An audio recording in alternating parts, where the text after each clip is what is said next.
It's 9:04 a.m.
to see what they may not.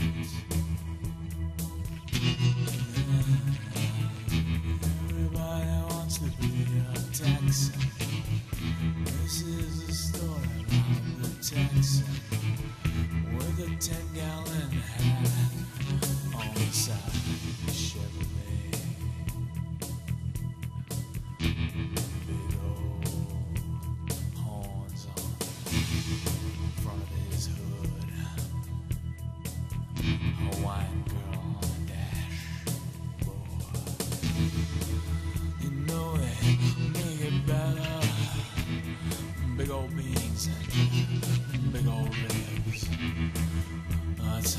Give me an iguana, though I can eat her up.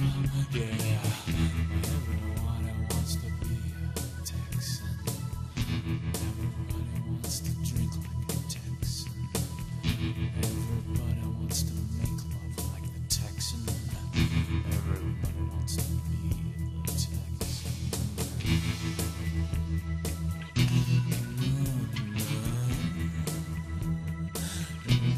I wanna be a big boy, drive a big bad car and a big bad girlfriend. Everybody wants to be a Texan. Everybody wants to be like they are, rich from the oil fields. It's culture. It's everybody wants to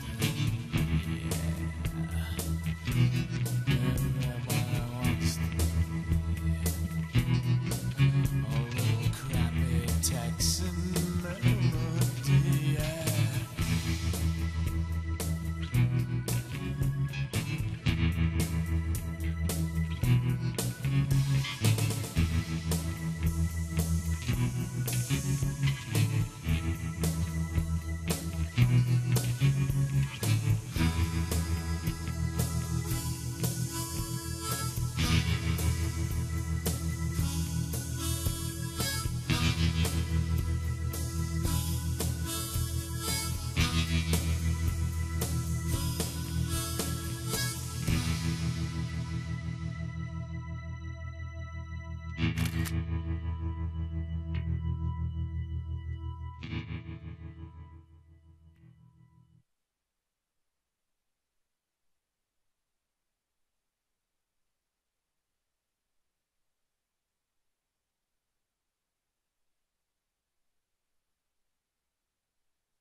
Hello, hello, hello, everyone. Welcome. This is Coffee with Curmudgeons. I'm your host, Doc Normal. And with me, right over here, is Jason Allen. Hello. Not even a funny game.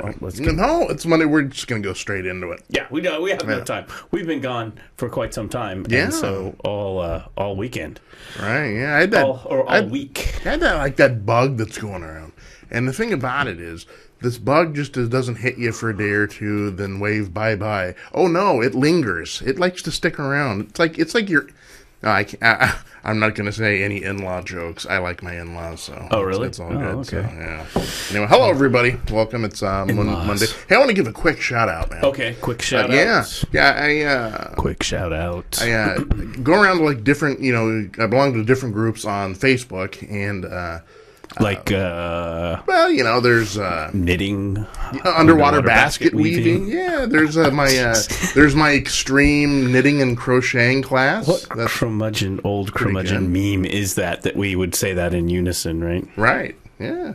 It's a jinx. That. Yeah. But no, one of the groups that I belong to is a pop culture group. Uh-huh. And it's a pop culture group that's based in the Northwest right here. So, like local Oregon, Washington, and so forth. And it's the good people over at, apropos enough, Pop Culture Northwest. Pop Culture Northwest. Yeah. So I was talking to the Grand Poobah, the big cheeser... of the group, and he graciously said, hey, go ahead and post, and we'll get a little reciprocity going, do some good stuff, and interesting. And so you like content? No. Well, he's they have a Facebook page. They do, and I like they have a Facebook page. And 2 2 hours we deal in nothing but pretty much pop culture. This is what we do. Well, yeah. I mean, we do the news. We're supposed to do the news. Well, we remember we do that too. Yeah. I just realized Current events. But I just want to give a quick how do you do to this. No, that's all good. I'll just wave over there. Hey, how you doing? No, I don't. No. I just realized that. Yeah. I don't think I brought my phone down here, which is fine. That's good. I mean, I'm unavailable. For a couple hours, but I was just like, it's been a lot going on. So people have been sick, right? Yeah. Oh, yeah. And I was too. I mean, there was a point where, like, I was a little ahead of you, I think. Anyway, so there was that, and so like all last week was kind of and then we did this. I did this encore thing on Friday. Best of. I like it. Yeah. So when I got well, what happened? Was when I got well, I was like, okay, here's a list of everything that didn't get done. When you're sick, you're like having absolutely zero energy. Right. So pretty much, I was doing doing the same thing, like in bed with tea and soup in the cups, right? Yeah. I pretty much barricaded myself in the bedroom. I got down, went into the corner, sat in my little lazy boy there in the corner. I didn't ask you about your love life, Jason. I just asked you about how you were feeling. That's different. But no, you don't barricade yourself. Oh, I do. I barricaded in there. No. Right. I don't even know what that noise is. Right now, the wife's at home, like staring at the screen, going, "Never again." Yeah, well, never again. No, but I was like a hibernated bear, same right? Reaction that we all have with you. I'm like a hibernated bear. I'm in the corner. I got my little, blanket on and stuff. Yeah. I got my little hot cocoa or beverage, warm beverage, and I'm just like a bear, get away from the kids, yeah. Yeah, it's just Kept calling my kids boo boo because I was a bear. Hey, boo boo, go get me some cough drops. And a lot of like podcasts and stuff. You're just like, ugh. Right. I mean, it just was weird. It's just kind of like this crud that just sapped your energy, and it lingers. Mm-hmm. It lingers. You're right. You don't feel like doing nothing, so you're sitting in your chair and you got your ambition next to you, sitting in the next chair, like, I'm not feeling it today, bro.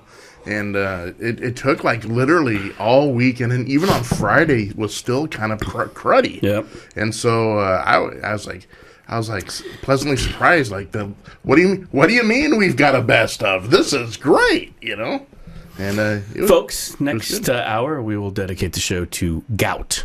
Yeah. This hour sponsored by. I don't know what that is. Gout. I don't even know what that is. It's an inflammation of your joints as they get older. Okay. Ben Franklin had it. Yeah. I think it has something to do with eating meat. So I'm like, golden. Probably. Yeah. So there was a best of. There was. So once I kind of came out of it, finally, I was like, oh my gosh, there's so many things, and I had other things I had to do. And so I'm catching up. I'm playing catch up, which means I'm don't have a lot of sleep. And one of the things that happened was we have some stuff that, that's going to go on the TV. Yeah. Yes. Comcast, here we come. That's been a while in the works. So that's been going on, and hence there's a best of, and there's even a promo. There was, which I posted very early this morning on Facebook. Yeah, we have our own little, we call it 30-second. For some reason, and in the past when I've done a promo, you do a 30-second promo. It's a spot. Yeah. Yes, it's a spot. Thank you. Half minute, 30 seconds, right? Yeah. That's the typical. And now they have like 15 or whatever, but you're really kind of hard pressed to maybe throw up a couple of graphics. Yeah. But the typical 30-second, half-minute spot.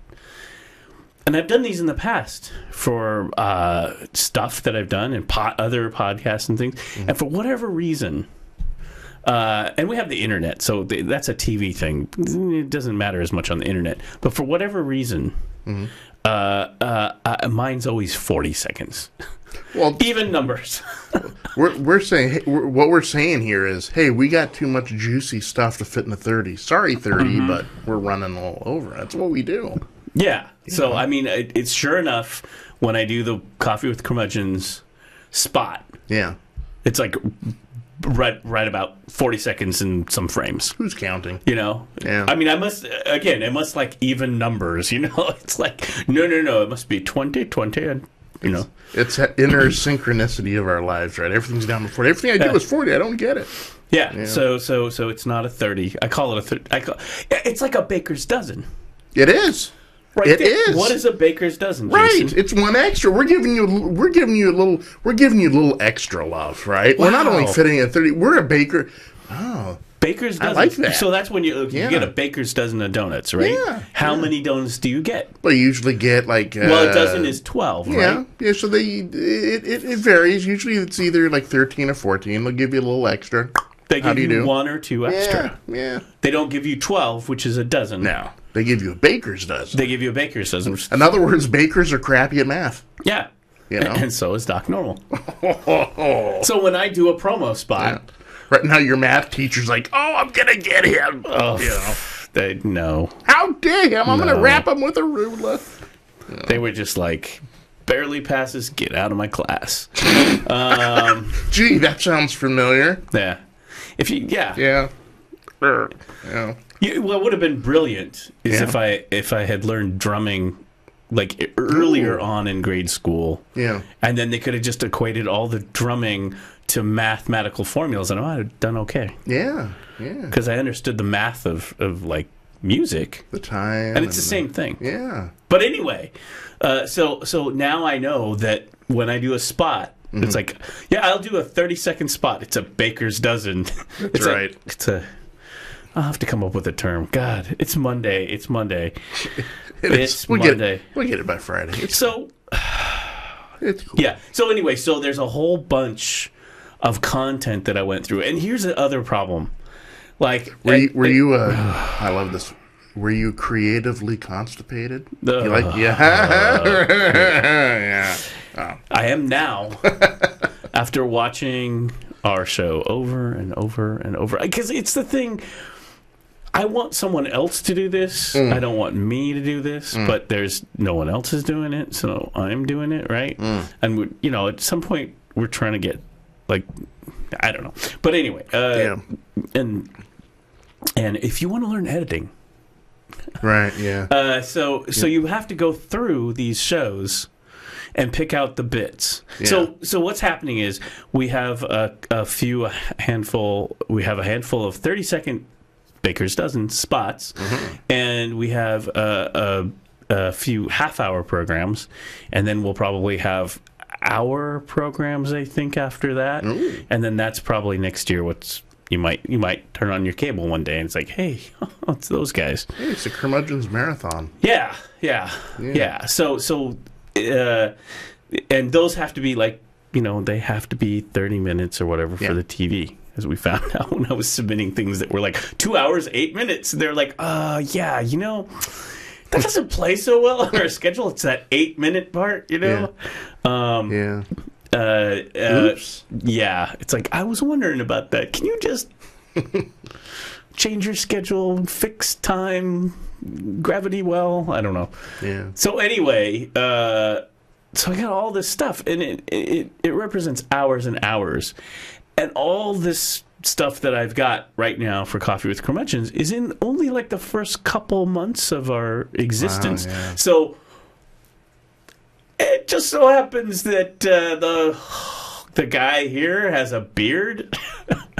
so it's the mirror universe of It's the Coffee with Curmudgeons. Right. Yeah. Well, I'm growing into my weird my winter beard. Yeah, you didn't have a beard and I did, so it's like it's like that, the mirror universe, the famous Star Trek, right. and it's relevant now with the new Star Trek that apparently Spock had that Fu Manchu thing going. He had like exactly. It's like yeah. all of a sudden they cross over into this alternate universe, and all your heroes, all the good people, Kirk, Spock, everybody, they're all evil, and it's the evil Starfleet and everything. Right. So our Yeah. our spots and shows have me with the beard and everything, and it's like I should have a dagger, right? That's Sulu right. comes in and challenges me for the podcast mic. Ooh. That's right. We shall have a duel. Yeah. You know. So- yeah. So there's a lot of good like bits in there and everything, and it had to be extracted out. So you have to watch it, pull the bits out, and then you pull that all out, and then Yeah. and then after that's all done, then you go in and pull even more bits out for the little 30-second baker's dozen spots. So, and then I'm thinking, gosh, we haven't done a show. I've been so excited all week. Like, Yeah. I've been like, how you feeling? How you feeling? I want to get on this. So there's so much I've got. Yeah, And by the time I come down here after doing this all week, I'm like, can we do a different show? I don't know. That's right. It's bad. The first words, I'm tired, damn it. Yeah. But Oh, it's done. It's Good, done. yeah. My video editing skills are very remedial because I'm still going over the one from the other show that Oh, yeah. you filmed a week or two ago. Oh, yeah. And it's glacially going. I'm not editing that for you, bro. No. It turns out. So Jason did a House of Sound. He's doing a music thing, Local music, launching it, and like everything. And again, when I went back to the Coffee with Curmudgeons, this is welcome to Meta Monday. Ooh, I like that Meta Monday. Behind the scenes here, when we started doing this, which was March, really April-ish, Yeah. right? Yeah. There's a lot of changes. The graphics changed, the hairstyles changed, changed, Right. layouts and all that stuff. So it's very subtle, as you see. And so you're launching a new one at House of Sound, and when you first launch something, like the first month, I'd say about 2 months into the show, like if you're doing a weekly show or whatever. Yeah. About 2 months in, you sort of hit where it's going to kind of look, how it's going to flow. Yeah, you get your sea legs under, right? and it kind of everything has its own. You're right, everything has its own. So when flow. was that? Was that last week or 2 weeks ago? It doesn't. I don't even remember. Oh, the what show illness. launched 2 weeks ago. Yeah, 2 weeks ago. Cause no show last week because I wasn't feeling well. Right. And this Tuesday no show either because it's the wife's birthday. Yeah. Okay. And happy birthday. She's laid down the law that no, you will not spend my birthday evening in a in South in Invite her to. Sure. Hey, here's what we're going to do for your birthday. We're going to celebrate it at House of Sound in the booth. Oh, I'll yeah. bring a cake. Put a little sad candle on it. Eat your cupcake, sweetie. It's great. And she's like, oh my god. What is it like to do that guitar riff?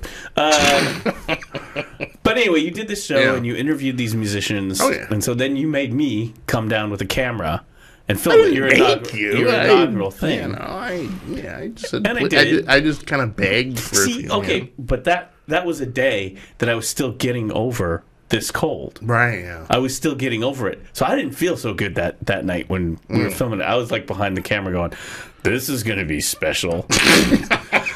Like I really was like, oh. And I knew it was bad because I had the camera and I had this little monopod tripod and I had it off. And normally what I would have done is I have this, the shoulder rest thing for the handheld camera. And that's what I wanted to do. Okay? That's not what I did because I felt so bad. I was like, I'm going to just like, it's going to tip you over. I feel so bad that having just the weight of that camera on my shoulders is going to make me feel worse. So Gotcha. I brought the monopod. So I'm running around doing the best I can. And then I'm trying to screw the monopod in, right? Yeah. And I'm feeling so bad that there's 2 holes and I'm in the wrong hole. Oh. Anyway. Story of my life. Oh, jeez. Yeah. Yeah. Well, that'll be in the next 30-second spot, the soundbite, right? No, I literally was like, and I'm like, what? I can't get how come it won't like go in there? And it's like, it's this one, not that one. okay. Well, if it But I help- got through it, right? It was okay. like a trooper. Ish. Yeah. I mean, I didn't tell you that I wasn't feeling good when I was filming that, so it was like I was, but there's stuff there. There's like close-ups and people talking. Great footage. Yeah. Good stuff. It's a highlight. You're gonna highlight it. Yeah. But then I'm thinking, I put it all up there, and I'm like, these are the things I do. I shot it. You edit it. I'm not editing this. I'm not editing this. Right, I'm yeah. like, Right. I mean, I probably could do okay, like, if I didn't have other things to do, because it's just something that was fresh and new, and, Yeah. But still, you have to go through and take out the parts and everything. Right, yeah. And I video editing, I move at a glacial pace. But it's getting there. It's looking good. And I do, too. I love... And I'm a professional. Yeah. And it's still like, and then once you get it, you just... Welcome to Tech Talk with Doc on a Meta Monday. This is not what you expected. What you do for all you budding editors out there, and more, here's the thing. This is okay because more and more people are editing, right? You got your iPads, you got your, is it spiders? I just realized, something funky. I have this inside out. It doesn't look inside out. But it's inside, my shirt's inside out. Well, the collar. Yeah. Oh, it is. Yeah. Happy Monday, everybody. Yeah. It's a better trick. I think I'm okay. Yeah. It doesn't matter. This is all black. Yeah. Mm-hmm. Yeah. So all I was gonna say is, when editing, you first of all, people shoot way too much. If you can get to the point where you can just shoot what you need, that's a real special skill, but that often doesn't happen. So people use their phones, they use their iPads, they film weddings and divorces and all sorts of stuff. I don't know. So what happens is then you want to edit it down, maybe put a little music or whatever. What you got to do is you take all the footage, you got to review it through, and just take out the big parts that are okay, and then just cut those out. And then take those parts that are like, okay, these are the good parts. Right. And then go through those and cut those down even further. And you just keep kind of like, it's like a big Tetris, kind of cut until you get the final thing. And then when you get the final thing, then you have to kind of go in there and really get the timing and the music and all that, and that's where the magic happens. So yeah, well, and and here's the thing, in my experience, if you could get someone to help you with this, or at least put it on YouTube and have them go through it, and there's a little time bar there, and they can go, this part and this part and this part and this part and this part, and have them send that too. That'll get your first cut or whatever. Yeah. And it's easier with more than one person. Right. Yeah. Anyway. So the news is all just horrible, as we would expect. Even the good news is horrible. Really, even the good, there is good news, and it's horrible. The good ain't so good. And it ties in with the fact that this morning I woke up at one point. Oh, I don't know if I should go into this. Let's just say this. I fall asleep to the radio streams and podcast streams, and they influence your your dreams. So when I woke up out of this weird, chasey, bloody nightmare, I was like, "What was that?" And it was like, "Oh, yeah, Charlie Manson died today." That's right. And they're talking about it on the radio. Yeah. So guess who's dreaming to the news, the radio news about, So, yes. So, so I don't want to talk too much about it, but, that guy, Manson family murderers, they took him to the hospital. And we need to get like a dream interpreter to come in. Well, see, but that would not be fair. That one would be a foul. Yeah? Because, again, I'm falling asleep to the radio stream. So it's going to be and they're influenced talking about by, that, and I wake up out of a bloody nightmare. I mean, it was a nightmare. It was like, and it was like, obviously the radio was influencing my dream. Now, if it's dead silence and there's nothing going on, then dreams. Okay. And I earlier this year, I got an app or a couple apps to write your dreams down because I was having these dreams. Yeah. And I did it for like a week. You know how, you know, one of the things that we as curmudgeons do, I think, we all get excited. Oh, I'm gonna write down my dreams from here on out for the rest of my life. I'm gonna interpret my dreams. Yeah. Look, there's apps. I can put them down. did Maybe not I know can that. even Well, record them. Yeah. Right? And I do it like for about 3 days, and then it's like, Why bother? It sounded like a good idea. yeah, I know. You It's know? like, it's like keeping a personal. I'm going to keep a personal diary, Right. and you write it for 3.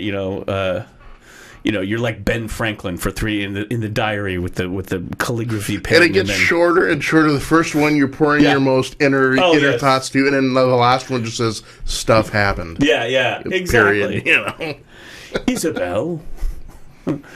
Yes. Isabel and I took a walk on the beach on the coastal line, and the sun was in burnt amber, and then Ken Burns would be like screwed if he was trying to like Right. get some historical material from my diary, my writings. Dear diary.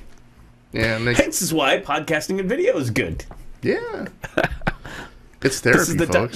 this is the diary of its time. There'll be like a Ken Burns like 200 years from now, and it'll all be like because it'll be the impending 2025 American Civil War, and they'll be like pulling coffee with curmudgeons. Right, and there we are. The beach was beautiful that day. Yeah. The sand between the toes was magical. Yeah. And then the final entries. Stuff happened, period. And then war broke out amongst the sexes, and Right. All the men were on the endangered species list. the men's. Yeah. The men's. I don't think endangered species. Wow. Well. But anyway, so that happened. If I was head of the matriarchal push, oh yeah. Yeah. Men, you menses would, You may get your. Well, anyway. comeuppance. It reminds me of a movie, Okay. which table that for a minute, Okay. because I still want to talk about death. Table that for me. Yeah. Yes. But as we're talking about that, yes. remind me, Okay. because this is a relevant discussion to have today. A movie Okay. that was produced, perhaps written, maybe not written, but produced by none other than Gene Roddenberry. Post Star Trek, in between original series Star Trek and the movies and the Next Generation. Yeah. Like after that, and stars John Saxon. John Saxon. We will we table. That's a little Okay. preview. Stay here because we got to talk about death. Put a pen in it. Yeah. So so there's the Manson family. If you don't know what that is, look it up. Manson Google it. family murders. There's some weird interconnections. Yeah. The name Roman Polanski has been coming up in the news lately. Helter Skelter. And and rightly so, because he can't come to the United States for reasons, Right. good reasons, relevant reasons. But his girlfriend, I think. What? Are we talking Sharon Tate at that time? Is it a girlfriend? Yeah. Anyway, was Brutal. was killed in those murders.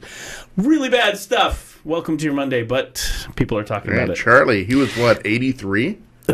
Whatever. He lived too long. That's the bottom line. And he was a jerk. I mean, obviously, but I remember watching interviews when we were growing up. I think what happened was when I remember when I was growing up, this book, Helter Skelter, Yes. very famous book, came out. Yes, it's named after the Beatles song, which there was some connection. He was like his favorite song. or Yeah, he something was like that. Beatles were talking to him or whatever. Yeah. And then it was a movie, and it was made people sick to their Cringe, stomach. Yeah, it was bad. yes. So unless you have any more to talk about, Manson? I think we're done. Yeah. But we still have more death. Okay. Sad Yes. death. Oh, yeah. Yeah. Over the weekend, AC/DC, Malcolm Young. Yeah. It was Sunday? Was it Saturday or Sunday night? I can't remember. I believe it. Yeah, I think actually it was Saturday, wasn't it? Yeah, late Saturday, possibly. Malcolm Young, the rhythm guitar player of AC/DC, passed away. Yeah. He had dementia. He did. He had left the band. Back in 2014, yeah. Was it that long ago? Yeah. 2014? Yeah, he was still. That's when he originally was diagnosed. Yeah. And he stepped off of the road. He still sometimes, like, publicity-wise, he would show up with them, like, for, like, big interviews and stuff. But as far as the grueling road grind, going on tours, right. He bowed out of it and finally succumbed here. I posted on Facebook. I should actually pull that up. There was a really nice Rolling Stone write-up about him, and I'm a fan of AC/DC just like everyone else. Sure, not a super fan, but a fan. I've played some AC/DC in bands before. Excellent. They're, how would I describe AC/DC? They're just actually Malcolm himself, in his own words, described it. They were a rock and roll band. Yep. And he said there are very few rock and roll bands these days. Very true. That was actually a quote in Rolling Stone that Malcolm had said. And what it is the idea that rock music not only is loud and plays, but it has its own swing. It has its own, its own thing. And they were blues, rhythm and blues influenced over there in AC/DC. Mm-hmm.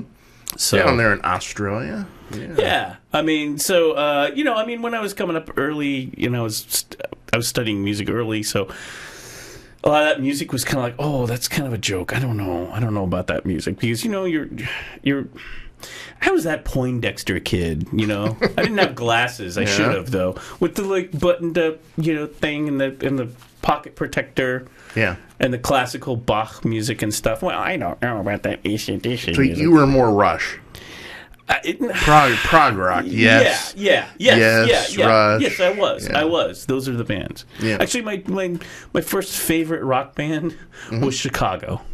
There you go, 25 or 6 to 4. Yeah, and no matter what Can't anyone tell what time it is? Recent decades, their earlier years in the late 60s and the 70s were pretty solid. I mean, they were a jazz rock band. They were, pre-Peter Cetera, Chicago. No?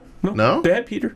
Way back then? Yeah. Oh, yeah. I thought he was kind of a Johnny Come Lately. Not Johnny Come Lately, but... No, Peter Cetera. They were called, as a matter of fact, the Chicago Transit Authority. Oh, no. CTA was their original album and original band.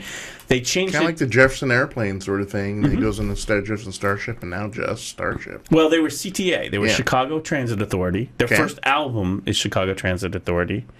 I'm pretty sure Peter Cetera's on that one. Okay. Well, maybe he wasn't on the first album. But it doesn't count. He was there for the beginnings. Okay. Just one of their songs. What happened was, I don't have my phone, so I don't have the lodge texting me, telling me, fact-checking me. Right. They were Chicago Transit Authority, and then they were Chicago because Chicago Transit Authority sued them for the name. Right. Yeah. Or at least sent them a cease and desist or something like that. I love that. Yeah. Yeah. So I liked them because they were jazz. They had trumpets and stuff and horns and music and very musical. Very. And the other band I liked, but I didn't have their albums, but I'd hear them on the radio a lot, was Blood, Sweat, and Tears. Oh, yeah. Yeah, that was kind of like, back then it was like Chicago and Blood, Sweat, and Tears. Right. Blood, Sweat, and Tears actually before Chicago. Yeah. And they were jazzy and all that. Yeah, my band, when I was growing up, I had a favorite band, and it was very meat and potatoes. And that's my favorite band was Don't know them. Was Kiss. Yeah, see, See, and I was the kid who would be like pocket protector. And stick back here. I do not. Yeah. That Kiss music is not. Yeah, it's more visual than it is. It is not music. that is not music. So I was kind of a snob. I was kind of a jerk about rock and roll. And then when I got into rock, like loud music, I was listening to, like you said, prog rock, or even before that, I was listening to like. There's this band called the Mahavishnu Orchestra. It's the jazz guitarist John McLaughlin, who played with Miles Davis. And then, so these jazz guys, because they weren't making any money playing jazz, you know, right? Let's cross over. Miles Davis figured this out in the late '60s. He's like, no one's coming to my concert, and nobody wants that kind of blue. Yeah, people were, but I'm just saying. Yeah. And so all these jazz guys, who are all monster players, right? I mean, you walk in John McLaughlin to play the guitar. Yeah. I mean, this was a guy, actually, literally, when he was like a teenager, because he's from England, he would go to the studio and hang out with Jimi Hendrix and learn licks. I mean, there's Jimmy, yeah. I don't believe people are searching to see if there's a recording somewhere of John McLaughlin and Jimi Hendrix. But and then he gets into Miles Davis's band, young guy. So he's got to be good, right? Jazz musicians. Okay, so here's one thing about jazz music. Okay. If you play an instrument and you play jazz, you can't suck at your instrument. It's in the rule book, yeah. Section 1, paragraph 2. Don't suck. Could you? Yeah. I want to make that film or that little video of the guy who walks in and just can't play, and then sits down with the band, and it's like, oh yeah, we hired this sax player, and it's like, that's right, like, dude, you can't play. You try to pass it off as some sort of experimental fusion, right? Yeah. Well, okay, so there was a lot of that experimental fusion and a lot of stuff that's just like Anthony Braxton stuff and the saxophone. Sun Ra, Roland Kirk. I mean, there's a lot of stuff that goes way out in the world, right? Yeah. But those guys didn't suck. Right. They could play their instruments. They were technically competent. Yes. The prerequisite to playing jazz is you become technically competent. Can't talk. It's Monday. Technically savvy. Competent at your instrument. Yes. Okay? Yeah. So, I mean, you're talking music of, like, Louis Armstrong, Charlie Parker, Dizzy Gillespie. Coltrane. Yes. Would you call any of those people technically competent at the instrument they play? Highly. Like, more so than most. So, So I listened to the jazz guys who then ended up crossing over and doing rock and roll, which is this crazy rock and roll stuff. I mean, it's instrumental. And then there's the prog rock, like you said, Emerson, Lake and Palmer. Again, technically competent players. Yes.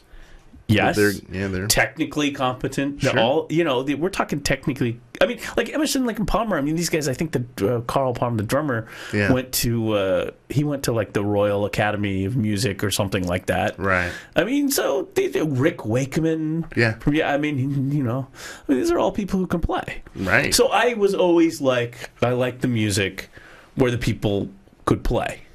Yeah. Like you'd sit down and you'd be mesmerized by that guitar or that keyboard or whatever it was, or the drums. Sure. The drums. It's like, I don't even know half of how that person is doing this. Chick Corea. Yeah. On the keyboards. Yeah. If you don't know, check out some Chick Corea. He's got some chops. He's got some stuff. Yeah. Like really serious. Chick's got chops. And Jocko, like you said, Jocko. They did a tribute to. They did a tribute to documentary a few years ago, and it's like the bass player from Metallica, I think, funded all these it. guys were all a Flea, Yeah. I mean, it's like these are people, like these jazz people are like, sometimes people say like jazz and musicians, it's like music for musicians, Yeah. right, They're the musicians. Yeah, guys like when guys like Geddy Lee say this guy is Great player. is totally bad, bad to the bone, then wow, this guy must have something to it, right know? Yeah, and so it becomes people are like, well, that's really and that's not true. I mean, there are tons of people who love Rush and all these bands and Chick Corea and stuff who don't necessarily play. It's okay, but they're the technical competence, and so that's kind of where I was at with my pocket protector with the little thing, the little tape there, and I was like that kid in the Hot for Teacher Van Halen video Waldo. at the beginning. Waldo, I was Waldo. I was Waldo. Now you be a good boy, Waldo. And so it took me a while to come around to the music. So my problem with Kiss was musically not everyone in Kiss could really play. Fraley could bring it. Drums. Yeah. Sorry. Yeah. I don't know. Yeah. Yeah. Well, I mean, guys from Kiss have never been always called virtuosos by any stretch of imagination. I think some of them, they're Frehley was pretty good. their lead guitar player, because it's kind of hard. See, and when you have a rock band, like a real rock band, you can slide with the musicianship, except maybe you need the guitar player, right? Hey, and you need the singer. Distortion hides a lot, but the lead guitarist, you need a lead singer who can actually carry a tune. Or look good doing it. Right. And then you front man, what we call a front man. But we also need a lead guitarist who's like, take it, play it. Yeah. So that was always the thing with rock, it'd be like, you would have, and I don't think we're talking out of school here when we say there are famous rock bands. I think Kiss being one, where not everyone in the band was quite up to snuff musically than, say, the lead guitar player. Yeah, right, yeah. Thinking of a couple brothers out of Pasadena who started a band once. Oh, yeah. Those VHers. Hey. That Alex and that Eddie. Well, they were brought up in a highly musical... They got better. In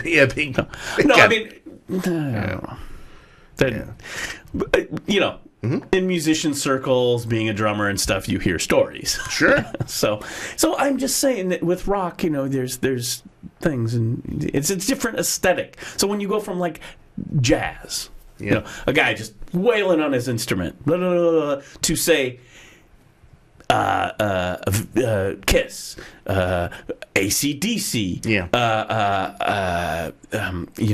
Well, I always call bands like that, and to me it's not disdainful. It's just a different sort of thing. I call them meat and potatoes, right? You got the guys who can do filet mignon, and they can create magical things. But there are some working man's blue collar rock and roll. Kiss.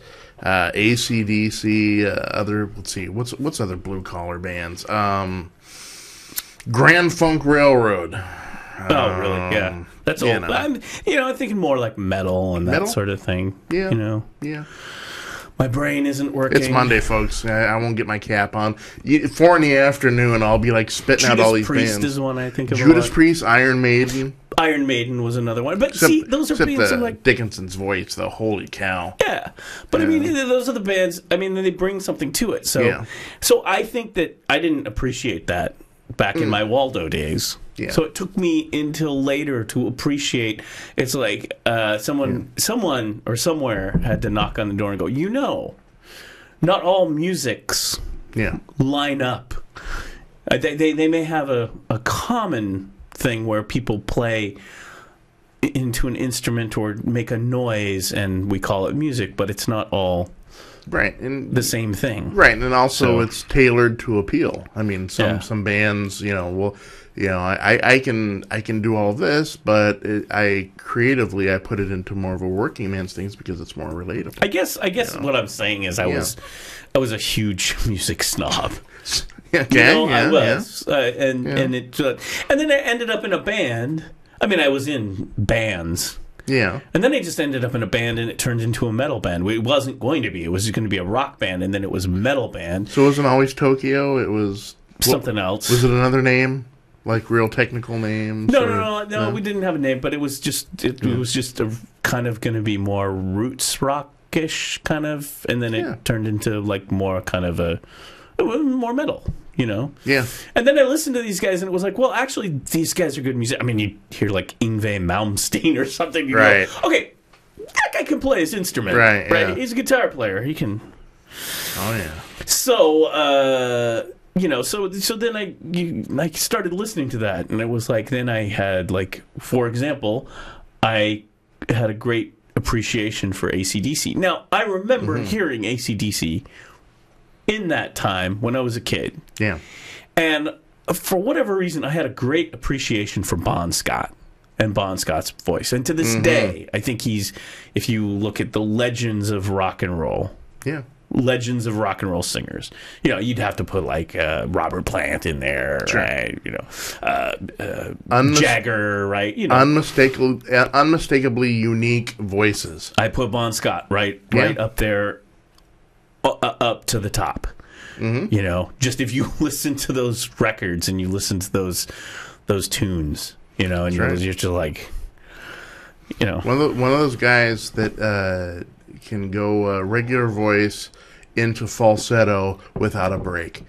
Well, he's just got this weird irony to his voice. Yeah, very true. Yeah. So, but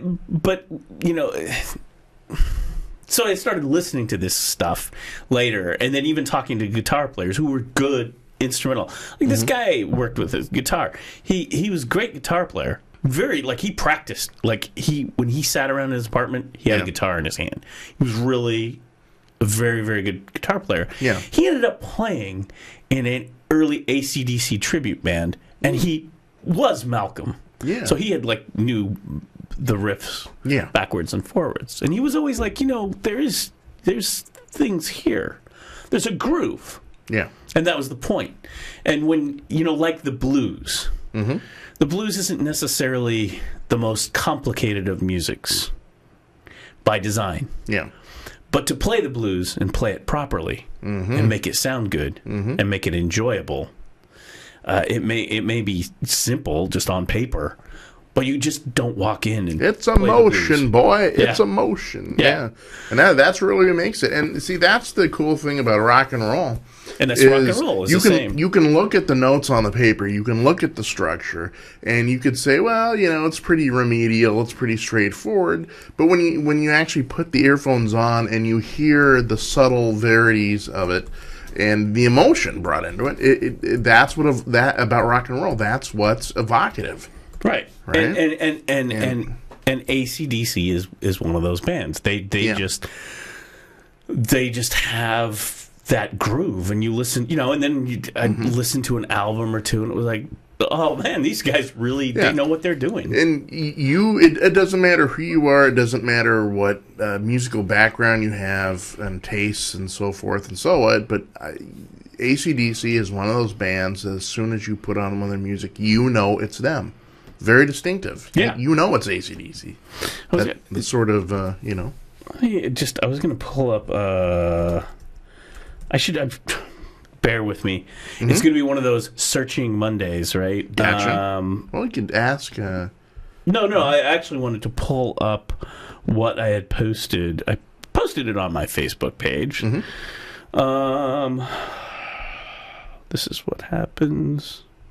Oh, this is so good. Speaking of music, I've got another classical music fun bit. Excellent. Here it is. Yes, this was the Rolling Stone article. I just wanted to pull it up because I thought it was a short read, very well written. Doc hits the wrong button today. Here it is. It's Rolling Stone, remembering AC/DC's Malcolm Young, band's unassuming mastermind. Yeah. And it starts with, there's very few rock and roll bands. Yeah. This is a quote from Malcolm Young in 2000. There's rock bands, there's sort of metal bands, there's whatever, but there's no rock and roll bands. That's the Stones and us. I thought that was a very interesting quote. Yeah. from Malcolm. Yeah. Is that you know, and they talk about kind of going for that groove, going for that. And if you think about AC/DC, that's what you think about. You know, I mean, they talk about all this. You know, and the other thing is, they've always just done their own insular thing. Yeah. Right. Yeah. They don't bring in other guest artists. Nope. They mentioned that the 2 times they put like a couple different things. They put the bell at the beginning of Hell's Bells. Mm-hmm. And then Bon Scott played the bagpipe. A long way to the top long way of to the rock top. and roll. But yeah, the Jack. Mm-hmm. You know, this has got some great ones. So I mean, you shook me all night long. I always put AC/DC in they had a distinct demarcation line, right? To me, it was always Bon Scott and then Brian Johnson. Yeah, because even musically wise, I mean, you can tell the subtle differences, the not so subtle differences. Oh yeah, of the early Bon Scotts all the way up through Highway to Hell, and then of course in 1980 with Back in Black, which. Yeah. And, of course, you know, they had to change a little bit because they have a brand new singer, and it's got to be able to fit and mesh. Well, you know what's interesting is when he died, who died suddenly, and I believe this is the official cause of death because they mention it in the article. Rock and roll lore, death by misadventure. Right. Is actually I can get graphic if you want to know how he passed away. I've read. Yeah. You actually can go up and read. The last. It's not pretty. Folks. The last time. Rock and roll and Bon excess. Scott. Yeah. Yes. It was too much partying. Death by but literally, I think it was called Death by Misadventure. They quoted it in there. In some ways, that's an album title waiting to be. Oh yeah, Death by Misadventure, or a podcast. We could do a whole podcast called Death by Misadventure. Then we have to wear fedoras. Isn't that better than gosh anything else? I mean, if you think about it, you know, like really, if you think about it, I mean, it could be like, you know, death by in your sleep or death by you know nasty diseases or. Even dementia or whatever, or death by misadventure. Yeah, because you have to, no matter what, you have to give it a grudging nod at that point, because you're like, death by misadventure. Yeah, he was cool, man. That's rock and roll. To me, death by misadventure is like a Peter Pan thing. It's like you're there with Peter and Captain Hook, and there was a misadventure, and you just happened to die. You know, right? I mean, it's like, oh crap, he fell off the sailboat or something. He was a great guitarist, but he went down in a hail of bullets. You know, he was great. Yeah, it's like some 18th century. Right, I assaulted a wench, and his boyfriend is a redcoat, and put me up against death by misadventure. It's either that or like something Grizzly Bonnie and Clyde thing. You know, it's just like some death by misadventure. Yeah, it's you know what it is. It's I guess this is the death show. You know what it is. It's the. It's the misadventure part. I mean, I can do death by adventure. That's like your Sir Edmund Hillary. I mean, people go to Everest and lose their lives there. You know, every year there's this horrible There's this horrible graveyard of I'm going to have an adventure. I'm going to climb Everest. And some people don't make it. There's a breadcrumb trail of bodies down there. People, thanks, Jason. That's real nice. Well, I thought we were going to go all in for the death show things. I know Halloween is over. No, but death by misadventure, that just leads. It gives to the imagination, right? But death by what do you mean? Death by misadventure? Something spectacular must have happened. Whimsy to it, doesn't it? Yes, it's almost like. Death is bad, you know. You feel bad, you know. It was a death, but it was a whimsical death. I mean, the people felt bad about Mr. Scott and his death. I mean, the band felt bad. People feel bad when people die. Yes, generally speaking. I would hope. Yeah. Well, except for Charles Manson, no one feels bad. It's like,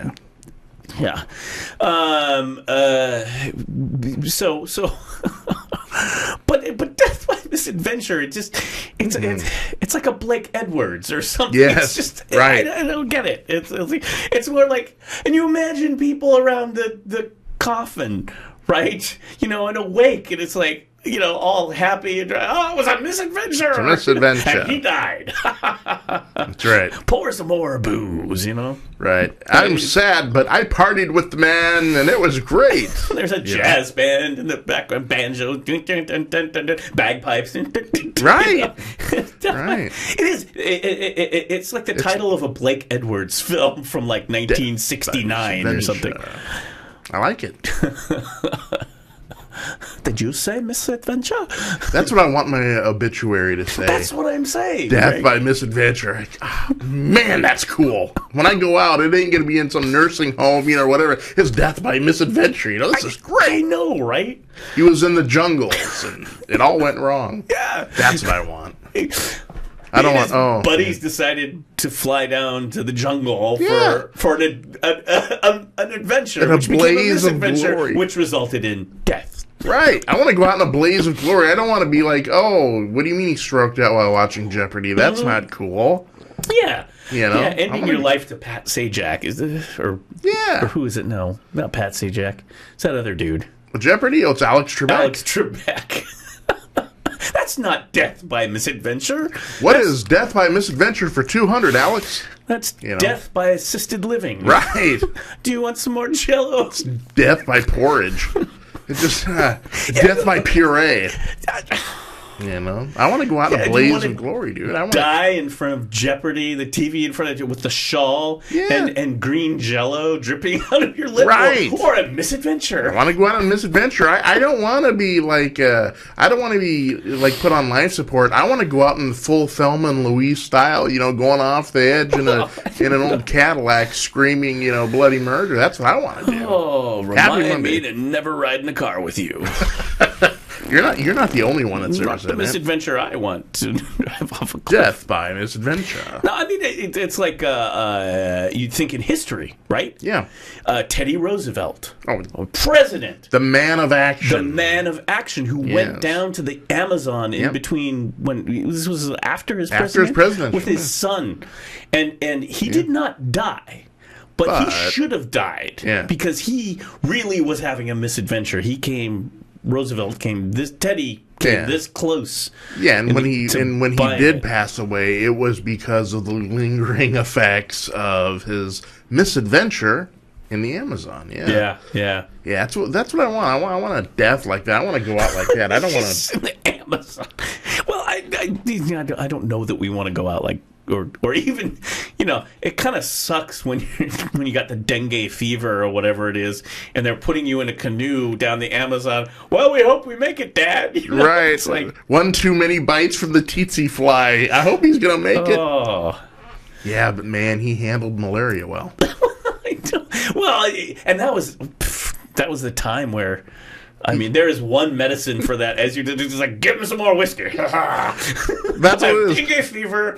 I'm dying. I'm a former president. I'm a former Rough Rider, and I am drunk off of whiskey. Bite the stick. Don't worry, the bullet will come out just fine. You know. Death by misadventure. Yeah. But that's what we're talking about. That's it right there. Death by misadventure. Death by Jell-O, death by misadventure. We don't want that. We want misadventure.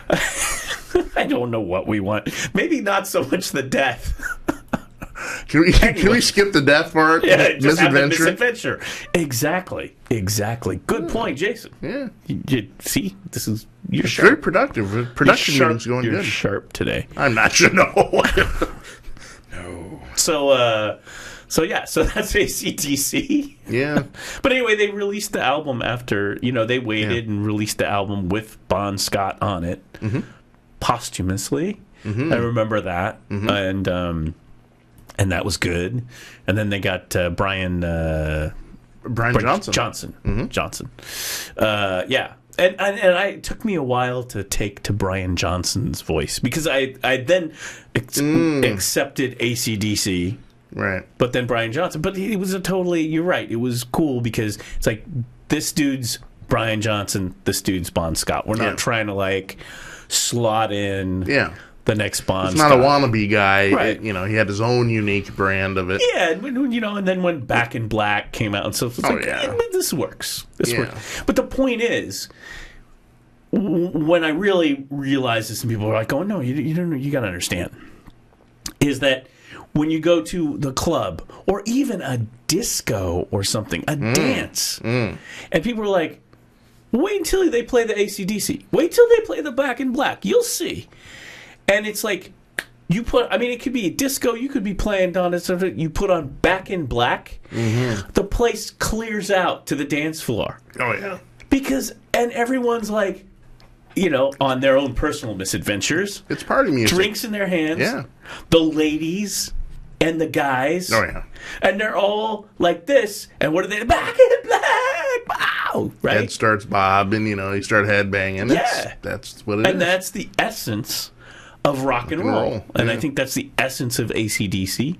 And was the essence of Malcolm. Malcolm was the guy who came up with a lot of those riffs. And interestingly enough, see, I always assumed, I didn't know. I thought Angus was like the... No, it was Malcolm. He was the principal songwriter. And he was the driving force of the band, And he did the cool... he said in the article, well, they pulled quotes and stuff from other articles in this nice little short Rolling Stone piece, but they said that he said, my brother Angus, who's the younger brother, he's like out there doing his crazy stuff, and it's just like, let him go, do his thing. We'll be back here writing the songs and laying it down. And it that formula works perfect. I mean, Angus, really has always been the poster boy of AC/DC. Yeah. Literally the poster schoolboy in the schoolboy outfit. And all that. And the Angus, I mean, even though he wasn't the singer, he was the front man of AC. That's what he did. And the guitar player usually, if you have, I think the good rock band formula, first the singer should really be the front man. David Lee Roth. Yeah, but you also, the lead guitar player is your second to not, front man too. Oh, I agree. Because especially when they go take a solo or whatever, the singer's just sitting there, right? Yeah, but hasn't that always been the winning ticket though? You got your front man, but then you got the lead guitarist who is right there, and I mean David Lee Roth, Eddie Van Halen. Ace Frehley, Paul Stanley, and/or Gene Simmons. That's a little bit different. Front man though. Well, Rolling Stones. Mick Jagger, Keith Richards, right? The Who, Daltrey, Townsend, right? Hell, even McCartney and Lennon. Oh, good point. And and AC/DC. Bon Scott or Brian Johnson and Angus. Right.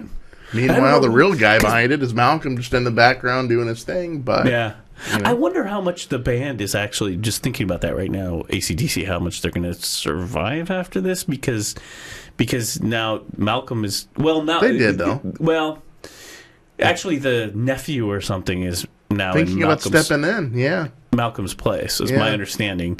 Brian Johnson left the band too, I think, for medical reasons. So they got a new singer, and I haven't heard the new lineup. So as far as I know, there is no permanent singer. When the last tour, they actually had Axl Rose came out and did the vocal.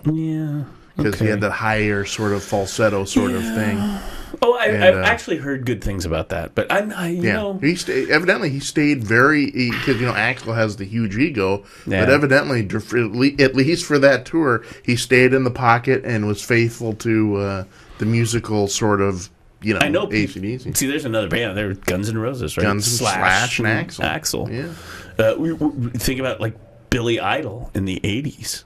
Right, Steve Stevens and Billy Idol. It's just a winning formula. So,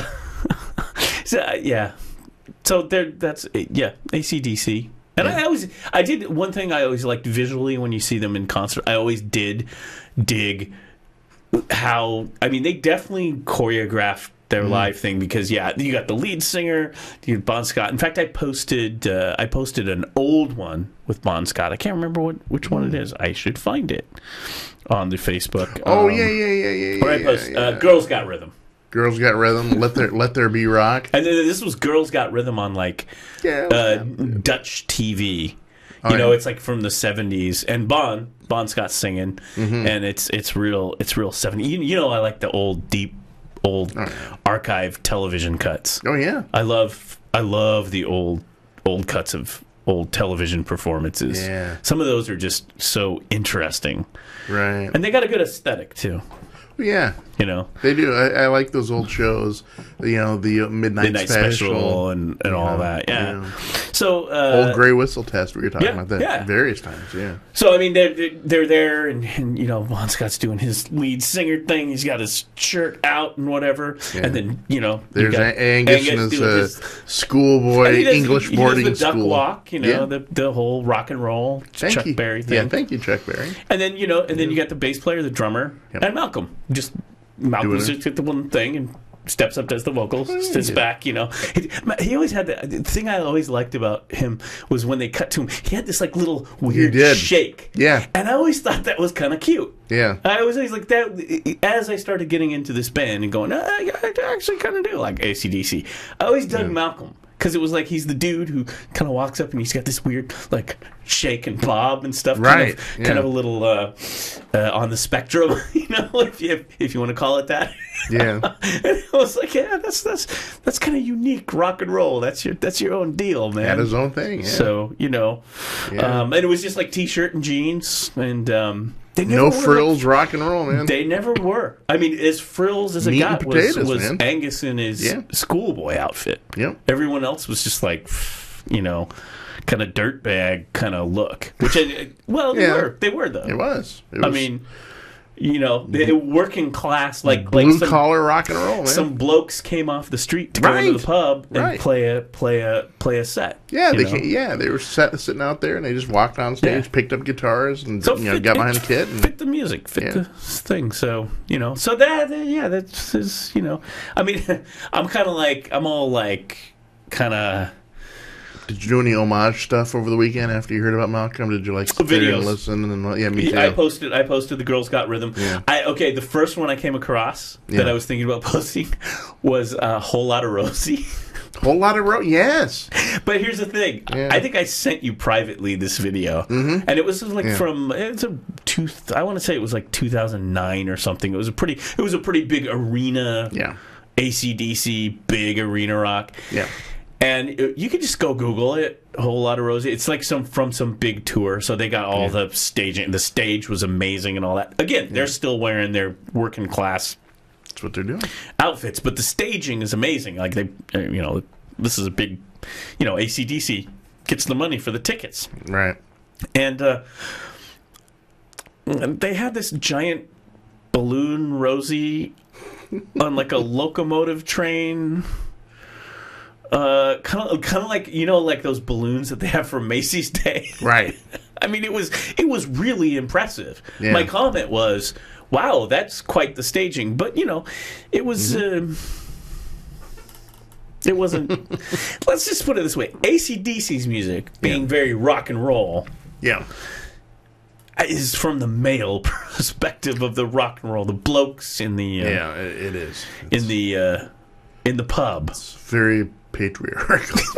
Yeah, I mean, but it was impressive, and I was thinking, "Wow, this is really, really good." And then I was like, I don't think I can post this to my Facebook page. I mean, I have a lot of women friends and stuff, and they probably, frankly, would be okay with it. They would be like, "That's fine," but you know, it's kind of like. You could get away with it in '77, but the look now. Well, but this was 2009 though that they did this. Right. Well, So I mean, it's like, you know, just look it up. It's there. Yeah. I mean, I was like, Girls Got Rhythm. Yeah. Isn't exactly No, the backseat rhythm. Feminist anthem by any means. No. So you know. We live in interesting times. We do. Which is interesting when you think of rock and roll like AC/DC or the blues or like that real, you know.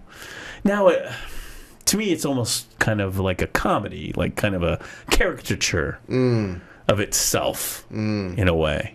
Kinda, yeah. I don't know. Yeah. Interesting. Maybe this is a good time to talk about that Roddenberry thing. Yeah? Okay. Yeah. Well, and then the other thing is, and I haven't looked.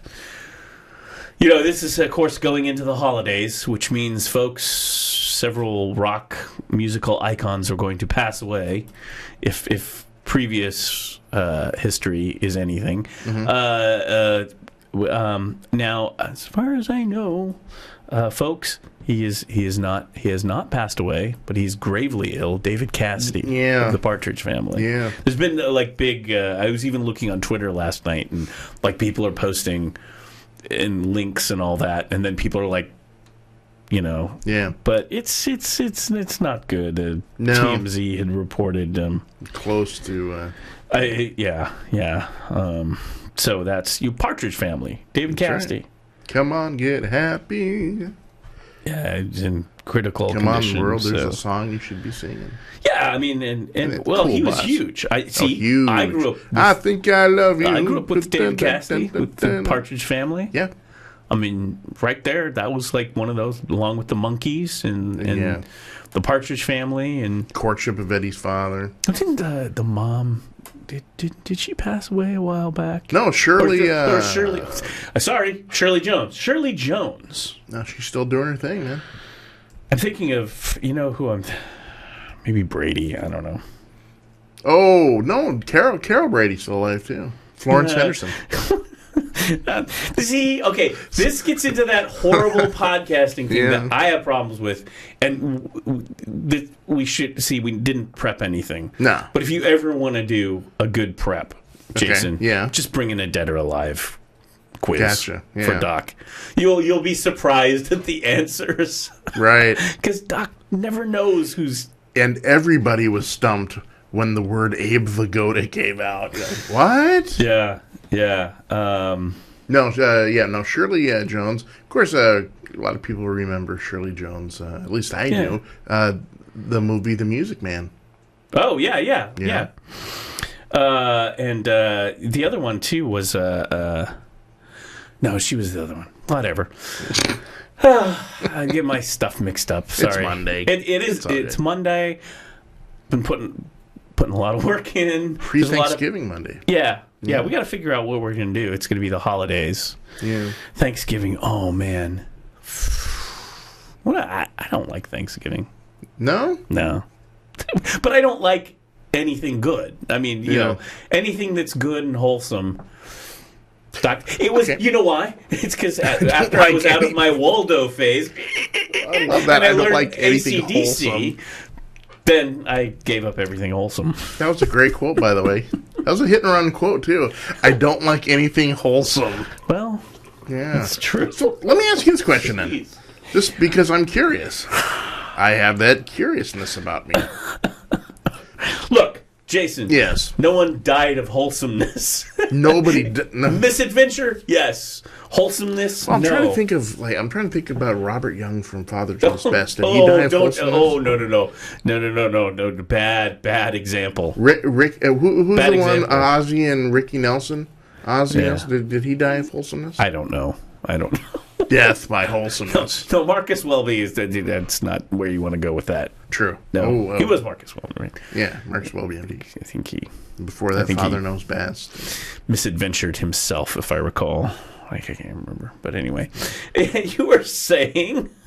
Oh no, I got it. Yeah, I got a legitimate question. Because I'm just curious like that, and that is as a vegan, right? Oh, as a vegan, what do you do for Thanksgiving? Since the turkey usually is he's the front. The turkey is the front man of Thanksgiving. Well, there's problem number one. Yeah. Right there. That's actually problem one. And 2 and 3? Yeah. So, yeah. Yeah. I mean, there's things you can do. Here's the thing. See, this whole thing where you go around and you you eat this big meal, and Oh, yeah, everyone gets stuffed, and they're all about ready to puke after you're done, and and then you go watch football or whatever. Is there like football, or is there something on football. television, right? Yeah. And you sit around, and people are passing gas, and Right. all that. It just never was fun. And when you were growing up, when you were a kid, and you went to like Aunt Edna's house, Sure. and it's like they're passing the dishes along, and you have to take a scoop of everything. Because you want to be respectful. I mean, you can't. have I mean, to take a Aunt scoop Edna of did. everything. Aunt Edna. I mean, she made that green bean casserole with her loving hands, and she put hours into it. And to not take at least a spoonful is a faux pas. Well, and you have the WTF casserole that comes your way. What the hell is it? Yeah. Right? It's like, Yeah. here's a slab of turkey. Is that prunes? And here's a mashed potatoes. Everyone knows what a mashed potato It is. is. Like mashed potato. Or stuffing, right? Everyone knows the stuffing. Green beans you might have or whatever. And then here comes this one plate, right? And you have to take a scoop. And everyone's looking at you, especially when you're a kid. Right. Like Aunt Edna, Well, yeah. Aunt Grace, Aunt Yeah. Judy. Yeah, because before you know it, and this is And like Bob. you are the canary in the coal mine, right? Right. They've sent you, you're the guinea pig. They put this WTF casserole in front of you. I mean, you don't know what's in there. You're looking down, you're like, oh my god, is that a prune? What am I gonna do? Plus, you're the fat kid, so they expect you to take a scoop. Yeah, Double. he didn't get that husky by being shy, Oh, my husky little nephew. Pinch cheek. Anyway, Try that casserole. and so this plate comes along, and it's like, what the is this? Is that a mushroom? Is that a marshmallows and mushrooms? We don't know what it is. And there's a chicken bumps. I mean, you don't know a Jello. It's like it's at Edna's famous frozen pea marshmallow Jello Deluxe. With gravy. With gravy. Yeah. And you're just With like, a side of gravy. did you? What do I do? What do I do? There were certain relatives, Edna being one, that you'd go over to the house, right? Mm-hmm. And after, like, say the first year, you're a little kid too. Yeah. And so you're growing the memories, the neurons are snapping. And the next time you go to Aunt Edna's house, your brain is going, remember the food there last time? And you're like, oh. You ever go to people's house where you're like the little kid and you're, slop that on. So you take a bite of Aunt Edna's super Jello, frozen peas and carrots, mushroom gravy Jello. Surprise. Yeah. And you're about gonna puke all over just spew all over the whole table, right? You're like, And it's got that look to it. You have that look, right? Yeah. You're sitting at the table, so you got to be friendly, right? Because you don't want to. But so you're like, oh, right, and you stick it in your mouth, and there is that one look that everyone gets when they bit or whatever into something that just it isn't quite right? You get you get like this, you go, you kind of like this, you look around, and you get this face, because eyes, ooh, I would have the puffy. I would be like, because it's like coming up, right? And it's like Aunt Edna. I'm okay with the peas. I'm okay with the green Jello. Yeah. The marshmallows helped, but when you got to the gizzards that you put in there, it's like, well, that's what I do with the gizzards in my Jello, green Jello gizzard surprise with mushrooms and gravy and marshmallows, and you're just like, gizzards, right? Interesting taste, Aunt Edna. Oh, that was the liver. Yeah, and you're like, oh. So they always get you with the gizzards and the liver. And they so, do. Like, one time, I couldn't hold it in. Yeah, you couldn't hold it in? It was so disgusting. Well, it was all those innards. Do you, like, sneak it into your napkin? And it was like, why are we eating? Well, that's what you're trying to go for. You're like, right? Right. Because you're trying to, and you pat your face with the napkin, and next thing you know, the thing is the way fluids work and the physics of force. The physics of fluids, yes. Is as you have pressure and then an opposing pressure. Yes. something has to give. Yep, something's got to give. And when you're grabbing the napkin, trying to do this, trying not to spew, Oh, yeah. the seal is going to break, and you're just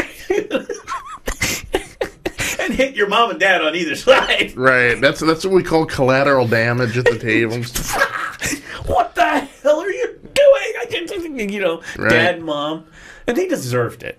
They did deserve it because they put you at the table. Why are you feeding this kid this crap, this awful, horrible, hide the gizzards in the green jello? Right. Are you kidding me? And they're guilt tripping you too, because you gotta eat it. Aunt Edna worked God. really hard about it. Thanks, Mom. I don't notice any on your plate. You're just praying for that Thanksgiving where they have to cart Edna off to the home and she doesn't make Thanksgiving dinner anymore. You're like, yes, we can go meet her. Yes, you should have some more Jello. Look, I put gizzards in it for you, Aunt Edna. How do you like that? Aunt Edna, where's Aunt Edna this year? Well, death by misadventure. Yes, exactly. Aunt Edna. Oh man! So there's that. There's just all the creepy, so Thanksgiving. I guess Thanksgiving. It depends. Like sometimes, Yeah. and I've done this myself in my life, where the host is like, "Can I bring anything?" No, you will not bring any. Bring some wine. Yes. But here's the wine list. So you're just like really like unless you're inviting someone over and it's like, well, this person's a gourmet chef, so yes, go ahead and bring something over. I know I'll be good with what you're going to make, right? Right. You're not going to make the Jello cod souffle or whatever. So but I've done that, but the thing is like sometimes Thanksgiving has that in families. I don't know, maybe it's like that potluck feel, Sure, where people bring stuff over, and that's just when things, that's when the botulism and that's where whole families die. I mean, it becomes a Monty Python scene from The Meaning of Life. It was the fish, right. And you're just like, oh man, this sucks. I mean, I grew up with potluck. Yeah. And it's a wonder that I'm still here and I didn't die of potluck misadventure. You're right. It's definitely potluck is hit and miss. It's a minefield. You never know what's going to be. Look. We grew up in this white middle class, lower middle class, whatever you want to call it, right? Mm-hmm. This world, the bubble, right? This world of Americana, where we had Thanksgiving. In the Boy Scouts, you'd have potluck Boy Scouts, right? And it would be like mini Thanksgivings. You don't know what you're gonna get. No, it'd be like, who the hell, And there was always that time in any sort of potluck or any sort of Thanksgiving. Like the one year in Thanksgiving where Aunt Edna, Aunt June, Aunt Edna's getting piled on today, isn't and she? Aunt Bob, Yeah, Leggy, right. would come and they'd all bring the Jello surprise salads. Oh, yeah. And so it would be like, Yeah. well, this Thanksgiving we've got 10 Jellos and some turkey and some gravy. And Jellos and you have to eat everyone's Jello. And eat you're it just all up. Yeah. Oh, yeah. And I I realized as an adult, what the hell? I said this. This was in the highlight. I hate Jello. Jello sucks. What? I hate Jello. I said There's always room for Jello. No. I don't Jello think- sucks. I like Jello. It sucks, and it's made from nasty stuff. It is. Anyway, That don't stop me though. I don't. I know. I don't let that get in the way of a good time. Yeah. Yeah. I know. It's you're gonna die of Botulism, Miss Jello adventure. death by Jello misadventure. Which is actually cool because it's like actually in Vegas and you're at the what Miss with the Jello pageant. Right. Oh, that has a connotation. Literally, he was Jello shot. Yeah. It wasn't. Oh, Well, it wasn't that's the age. thing. Oh. Oh my God, that's the thing. Yeah. You see, that's when I just was okay. We're done with this Jello thing. Jumping Jello the has shark, to die. Yeah. Jello has to die. Jello has to die. I Yeah. I may or may not have drug a girlfriend or two out of a house party after a massive Jello shot world. And it's like, because it's like... We've been there. Sugar. Yeah. Alcohol. Oh, yeah.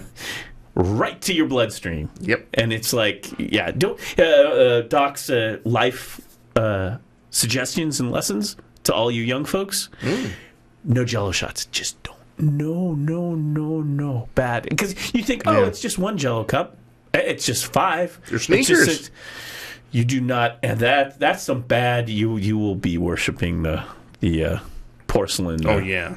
It's like jungle juice. Oh, it's bad. That will. It's real bad. That will lead to misadventure in a hurry. I was okay with the Jello. I was like, okay, that's that. We have one. You have to have one. Okay, that's fantastic. It's green Jello that tastes completely like straight vodka. Love it. What a great taste that is, right? But having people around me and friends having just some of the worst ever hangovers. Oh yeah. And you're the guy there, so you're the one who has to take care of it. You're like,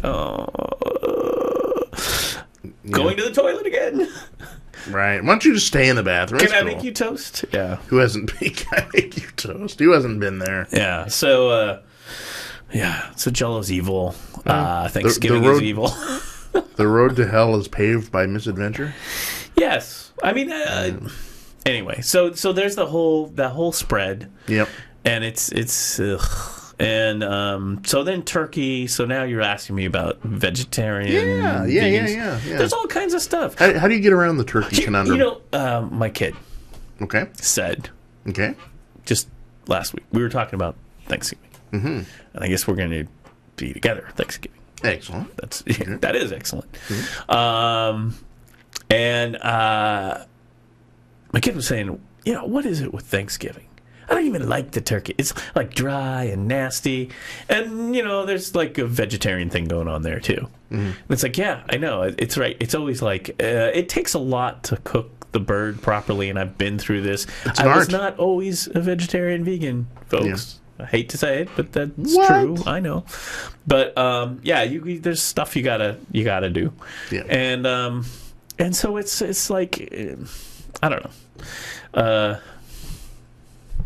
Sometimes people have roasts and things, or a side roast because people are sick of turkey. I don't know. Do you do that? Do you have like a side meat other than just the turkey, or is it just the turkey? We just pretty much go turkey. And everyone's happy with that. The wife's got it down to a T though. She's got these huge oven roaster bags thing.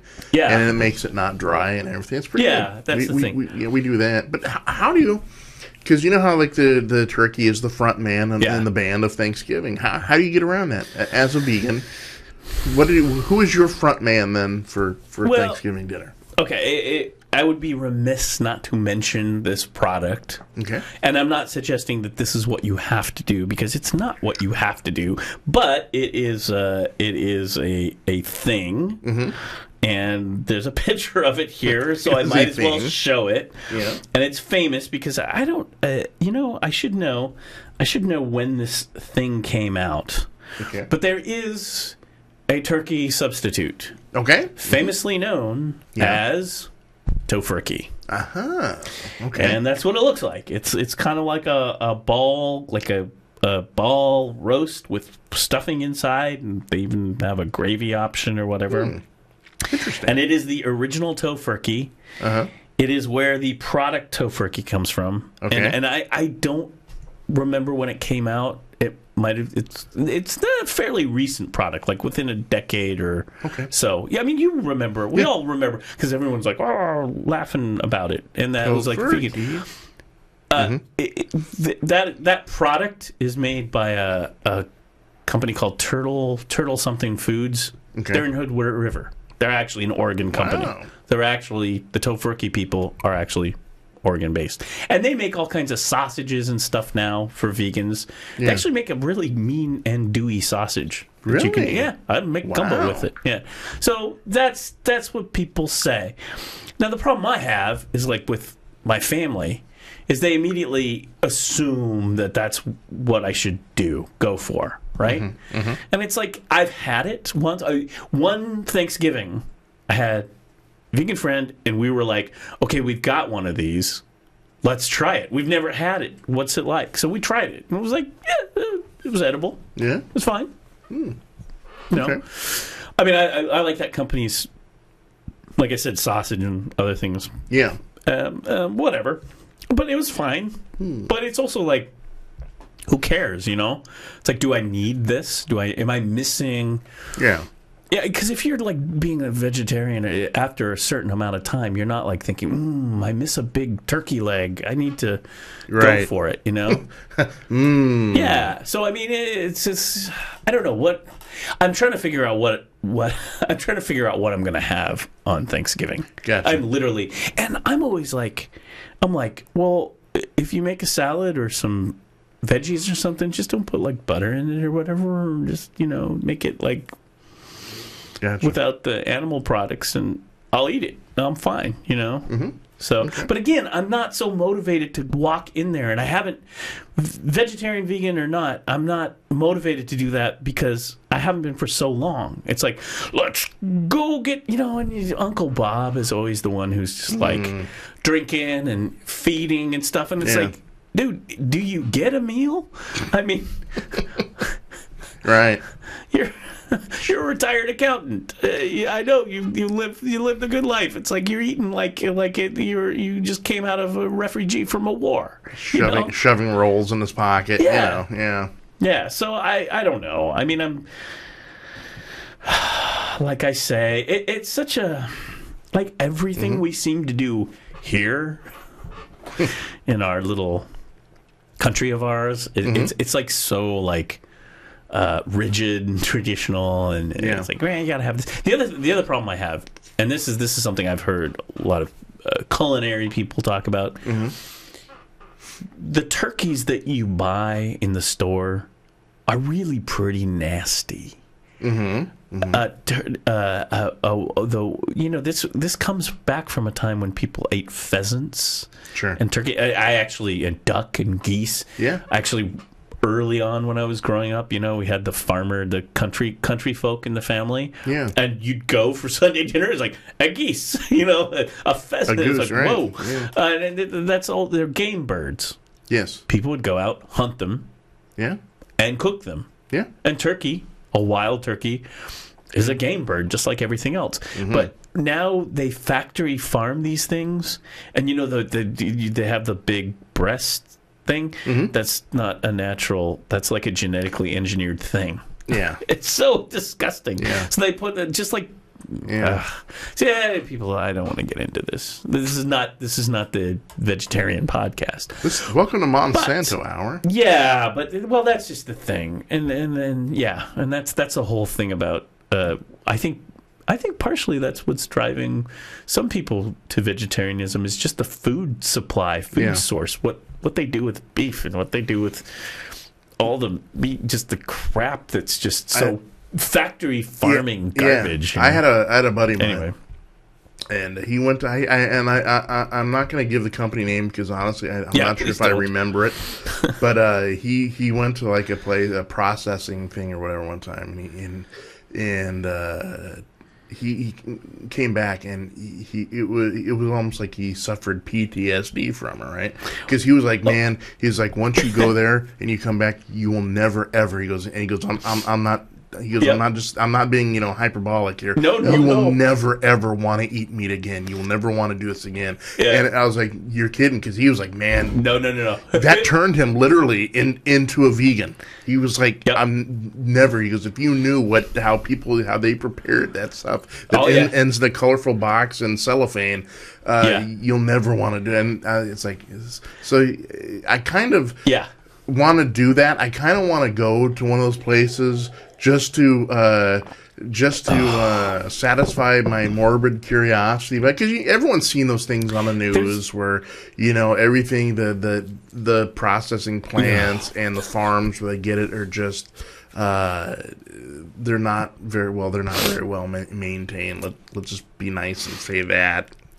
Oh no! bordering on animal cruelty before. No, not bordering, not bordering. Well, yeah, I was being nice. I love this because see, now you're to all my friends, all of us vegans and vegetarians, vegans are going to be like, yes, let's ruin Thanksgiving for all of you. It's like, let's look at some turkey farms, shall we? No, it's bad, and there's tons of film and video out there. Yeah. I mean, I went to the veggie. I don't think we talked about this, but I went to the Veggie Fest. Maybe we talked about that a little bit. And I went around and I interviewed people, and did I talk about these kids? And I sent these interviews out to these folks because it was just like I did a walkabout and I talked to some people. And there's a lot. Here's the thing: it's for vegan, vegetarian, and all that.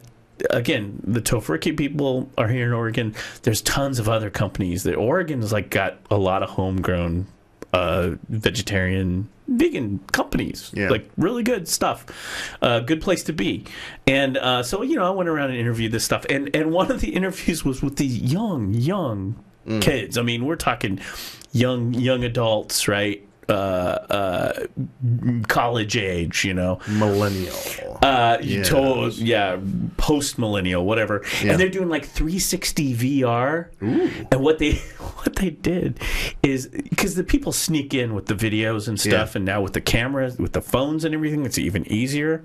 And they film all of the factory animal stuff. And yes, it's all disgusting. And what these kids, they have this action group, and they go in and they get like films and stuff, and then they make it 360 VR. So you get like 360 VR in the factory and get all this gore coming at you. And I was just like, whoa, okay. It's like, do you want to see it? No, I'm good. I'll pass. I'm good. I'm good. I'm not eating the animals. I'm fine. I can't handle it. I can't handle that stuff. No. And I couldn't handle it before. I couldn't handle it. When you witness it in person. I can't even imagine, because you can watch these films and it's just like, it's bad. And we're doing, we did a thing with the Home on the Range, the farm sanctuary folks, where they get the animals and stuff off of the factories, and they have sanctuaries for the animals, and so a lot of the animals are completely abused and whatnot. And so the Home on the Range folks, in fact, I got to do some stuff with their documentary. Their documentary is very cool. They have a few clips, short clips of kind of what goes on. They're just short, and I told the producer, the guy who made the documentary, I said, I appreciate that you didn't dwell so much on that, because you get enough of that watching in like you said, and that's just on video, just on film. You're like, it's pretty bad, But they've got little snippets, but it's mostly about the sanctuary. And then they're the ones they have like Yoko Ono and Howard Jones and Joan Jett and all these folks playing on their album. Nice. Like for these sanctuaries. So I mean, it's a real deal. Yeah. So anyway, so I love this. I think on Mondays before Thanksgiving, we should ruin Thanksgiving for you. It's the least we could do. In fact, in the next couple weeks, I'm going to figure out how we ruin Christmas. The Curmudgeons ruin Christmas. It's a Curmudgeon Christmas. Oh yeah, man, I'm down with that. Yeah. Black Friday. So, So Christmas by Misadventure. I honestly don't know what I want to have. I mean, I eat food, so I used to make like vegetarian paella or whatever. Ooh. Yeah. And that gets requested, like the non-vegetarians eat it. They were like, oh, this was pretty good. So, you know what I did? I actually went to the store and I got a couple hors d'oeuvres to bring. And they are cheeses. Okay. And they are non-animal, non-dairy cheeses. They are vegan cheeses. Okay. And they are cheeses both by two companies that are here in Oregon. Excellent. So one of them is out in the Dalles, and in fact, I talked to them at the Veg Fest, and one of them is here in Portland, and I talked to her, Heidi Ho. You may have seen her on Shark Tank. She's a wonderful person. Excellent. So yeah, and these like cheese, like I'm the guy who will like serve the cheeses. Yeah. And it's like, oh, this is really good. What is it? It's like cheese, you know, then you're thinking dairy, Yeah. sheep, cheese, whatever. It's like, it's made of cashews and nuts and stuff. Yeah. And those are very good. You can get away with that. Okay. No Excellent. cholesterol. Yeah. So, High on protein. yes, yeah, it's good for you.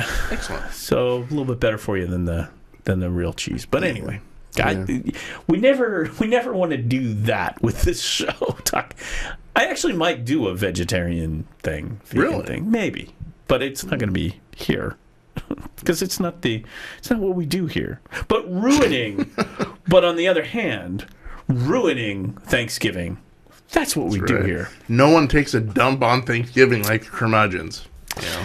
Yeah, I mean, I'd like to see some Thanksgiving by Misadventure. Ooh. There I is like that, right? Yeah, it's too late. Too late for that. We're gonna have to hone our sights on Christmas, like the Misadventure, Christmas stuff. I get some ideas about that. I did see a weird thing. Yeah. Let's go off the vegetarian topic. I did see Okay. a weird thing. This lady, I think she's like a Hollywood kind of person, like tech. Maybe she does something with production, and I'm not going to show it, but she made it for her turkey, for her main holiday table. Mm-hmm. She made the face hugger, the edible face hugger from the movie Alien. Oh, laid out there.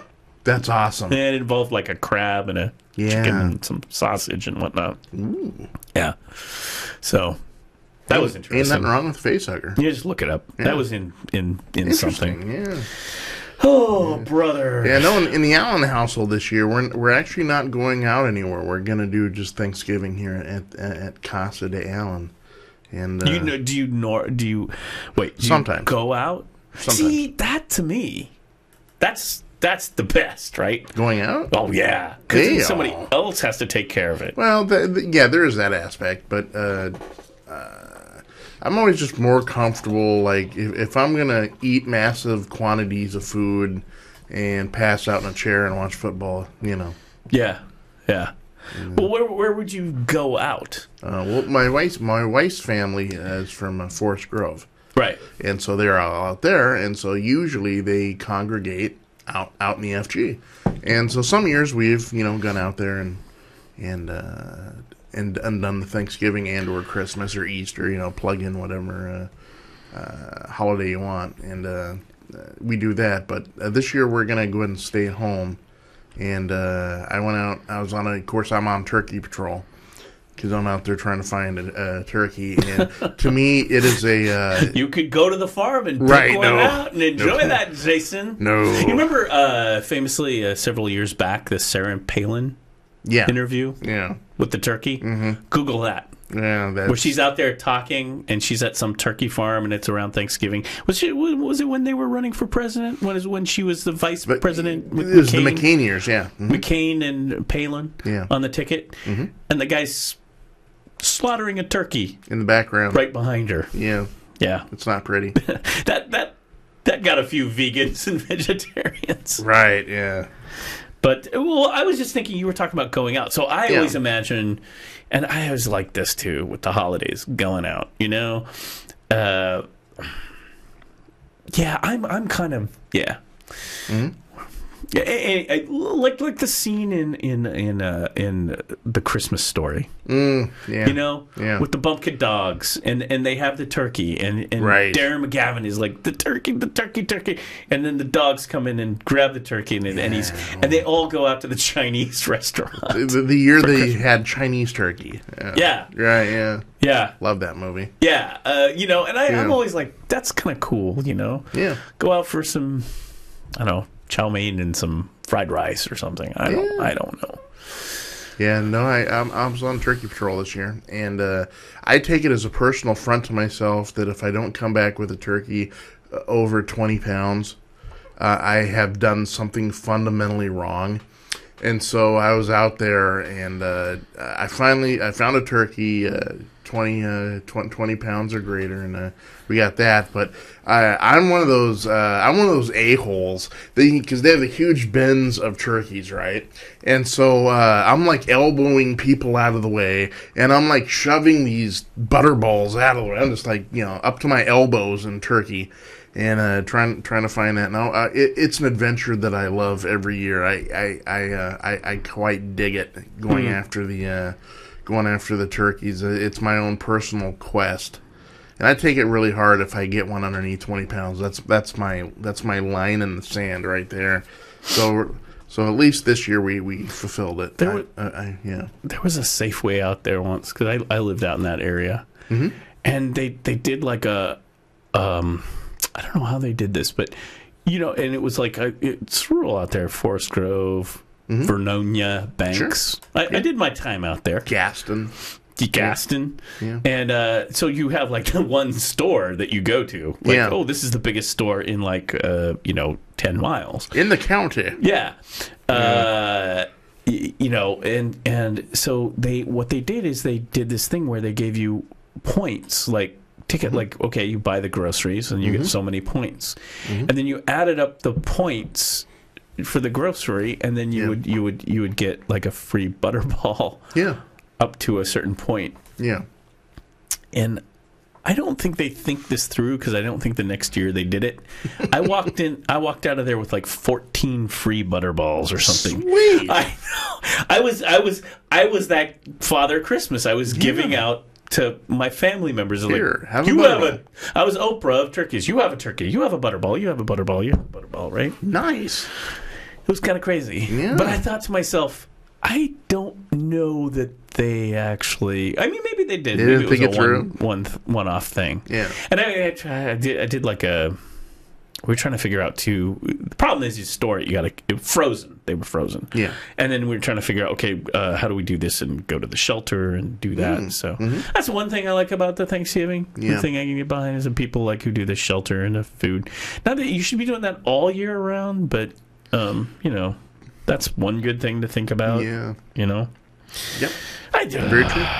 Okay. Turkey. Thanksgiving. Yeah. We'll see. Yep. Oh, I can give you a wine suggestion. Okay. Here's a couple wine suggestions for your table. Hi, I'm Martha Stewart. Right. Beaujolais Nouveau, which has just come out. And what that is that's in France, in the where they do the Beaujolais, which I think this is Burgundy, if I remember. Okay.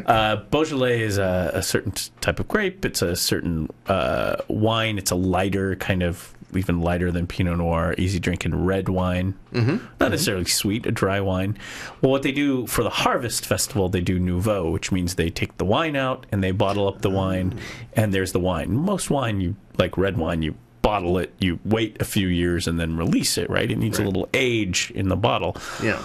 This is the stuff that they take off the ferment. It's very plug and play. Yeah, it's very clear. It's kind of like fortified grape juice or whatever. Not quite. It's better than that. So the Nouveau, and you know it because it comes in a bottle that's all got like all the colors and the like it's a fancy with painted bottle or fancy label. Yeah. Just look for the Nouveau. Gotcha. And that's just a nice little fun. It's like an aperitif. You can have it before. And it's very light red wine. Gotcha. So okay. You have that. If you want a good wine that goes with turkey, actually French Chablis, which is Chardonnay. That goes well. Okay. I feel like I've done this on a podcast years ago. I've done the same thing, wine recommendations. But Chablis is like a good Chardonnay from France. And Chablis. Gotcha. And it costs a little bit more money, but those are really nice. Chablis. Yeah. They go pretty well with California. Chardonnay is like usually kind of over oaked and has other after flavors in it. French Chablis is a little different, and it goes a lot better with your Thanksgiving. Yeah. And actually, Gruner Velt, I can't even say it. I need my wine expert. Gruner Veltliner. It's kind of a light German wine. Okay. That's actually pretty well. There's a good Oregon one that I tried recently, and that would go good with turkey too. Gotcha. Like a lighter reds or whites that don't have much of a kind of aftertaste, as you would say. Yeah. So there you go. So you let's move to dessert now. Right? No, now, God, now that no. You're not a pumpkin pie guy? Okay, well, oh God, no. You're not a pie, really? God, Jello, pumpkin pie. No. No, because they usually suck. I got a pumpkin pie for you then. Uh, It's really weird. Someone turned me on to this a few years ago, and I didn't know because I thought pumpkin pies were all the same, right? It's one pumpkin pie is all pumpkin pie. But evidently, I got turned on a few years ago. You go to Costco. Yeah. And their Costco pumpkin pie. Oh yeah. So It made me, as Davy Jones said, it made me a believer. here's the thing about the holiday desserts. They all suck unless you put booze in it. You just need to. Well, isn't that anything in life though? It always sucks until you put booze into it. Except Jello, no Jello shots. But no, I could, for example, as a dish for turkey. Well, yeah, I could make it vegan. I think I used butter originally, but I can substitute that out. That's easy to substitute out. I used to make the yams, the sweet potatoes, with tons and tons of brandy. Oh yeah, baby. Oh yeah. If you can light those yams on fire, it's like flaming yams. Flaming things are always good. Those yams are 80 proof. Yeah, they taste good. Flaming things. Oh yeah. So like if I would make dessert for a holiday, I would probably come in and flame something for you. Which means, how do you flame it? Well, you're gonna put some booze in it. There you go. So like just candied apples or something on the flame. On the flame. So you serve it out, and it's like there's a fire on your table. People love that though. Yeah. The moment people like fire. The moment you light something up. Yeah. As regards food, you bring something to the table and you light it up. People are like, you will just get your chef card right there. Yeah. Without even going, it's like, oh my gosh. I used to do that all the time. He must be a pro because he just lit it on fire. Yeah. And it's actually really easy. Let's get some apples or some things and pears or whatever. You throw it in and you mix it up and you get some like 151 rum or whatever. Just brandy, and it's like flame. Yeah. It's not that hard. So flaming things is good. Okay. I hate Thanksgiving. I want to light food on fire. I am clearly death by misadventure. No, but that's fine. See, this is great because now I can't wait to get to Christmas. Like, if he does Thanksgiving this week, Christmas has got to be great. You know, just wait till we get done with Santa. Well, see, that's what I'm trying to figure out, how to make Thanksgiving not suck for me. That's your book. That's the title of your book right there. How to Make Thanksgiving Not Suck by Dr. Normal. Well, okay, so we already talked about the factory farming and all the horrors that happen there, right? Sure. The veganism stuff, and I know a lot of people who are just like, "Oh, stop it." I get it, but we haven't even talked about the origin of Thanksgiving and the whole Christopher Columbus, the white men, and the whole like people coming over. This is the other thing my kid was bringing up. It's like, what are we celebrating here exactly? It's like, white people taking over the continent? I don't know. You tell me, right? Yeah, Thanksgiving was cool for the pilgrims. Wasn't so hot for the indigenous population. Yeah. They like to think that we're more educated now and we're a little more on top of it, So it's kind of like, look at the news. Are we? I mean, no, we're not. No. Meanwhile, Halloween, for example, Halloween is easy. Who are we? Well, actually, there are people who are offended by Halloween. Oh, sure. I couldn't believe it when I saw it, and I happened to. There was a principal in the school system who was a principal for a little while in the kids' school. This was a few years back. Demanded they not get dressed up or something like that. When you Googled it was like removing Halloween from the school because it offended some religious people or whatever. And it's like, you gotta be kidding. You gotta be kidding. This year, Yeah, They did that at my daughter's school. Oh. And I'm going to out them right now. Riverside Elementary. They wouldn't let the kids dress up at all because I guess there's a couple pagan families. And they got a... But they should be like... The pagan family should be like, yes, our festival. They'd be like, yeah. Right. That makes no sense to me. I would think the pagan families would be like, here, let's organize it. Look, because, Mr. Captain Oblivious over here. We'll bring the AC/DC music and the pentagrams. It's full-on party then. Yeah. But, Mr. Oblivious here is... It's like the morning of Halloween, and she's not dressed up going to school. I'm like, hey, what's your problem? Halloween. Why aren't you getting you dressed up? And she's like, she's 9, right? She's like, they won't let us. No, what do you mean they won't let you? What's going on? Give me the skinny here. Well, they said because of religious reasons you can't dress up. And the first thing I'm thinking is religious reasons. Is someone like one of the holy rollers or something like that? Everything they're dressing up like Satan. There are, though. There are. Yeah. What my experience is, it's the holy rollers who are like... That's what I thought, too. I thought some holy roller family or something. So now, but she threw me a loop. She goes, no, evidently there's a couple kids whose parents are pagans, and they like it. And I did this look. I did the same look dogs and cats do. Like, the head tilt, Tell me more. And she told me this. I'm like, you've got to be kidding me. Here's the thing. The thing. And we've covered this, and this is in the highlight reel. Yeah. You have been on Portlandia. I have. A big part. Mm-hmm. This is like, you should have sent off an email to your folks over there at Portlandia going, got a skit for you. Right. It's like, Fred and Carrie are a pagan couple, and, banning Halloween. But to me, I don't get that, because to me, that would be your day. Yeah. You'd be like, it's Pagan Day. Right? That's what they do. They do. Well, we're not going to call it Halloween. We'll call it Pagan Day. Samhain or whatever. But they were like offended by the depiction of witches. Yeah. Ooh. Yeah. Yeah. It really threw me for a loop. Learning opportunity. I love that. See, the Holy Rollers, I don't agree with. Yeah. But I get. Like you get that. It's like, oh yeah, here comes a Bible. Okay, we've been to that rodeo before. Yeah. Oh, praise the baby Jesus. But whatever. I get that. But the pagans, I'd be like all over. It's like, who? I'd sit. Oh, could you come in? They could do like a seminar on Halloween, man. It's like, let's talk. And then the Holy Rollers would be over here going, Bible and right. Oh, you can't. You're always going to offend someone now. We're not going to have any holidays whatsoever. Yeah, dude, I thought Halloween was the most secular of holidays, right? Dude. That and Arbor Day. Wear a costume, free candy. Exactly, yeah. You can't. I can understand Christmas and stuff, because if you're...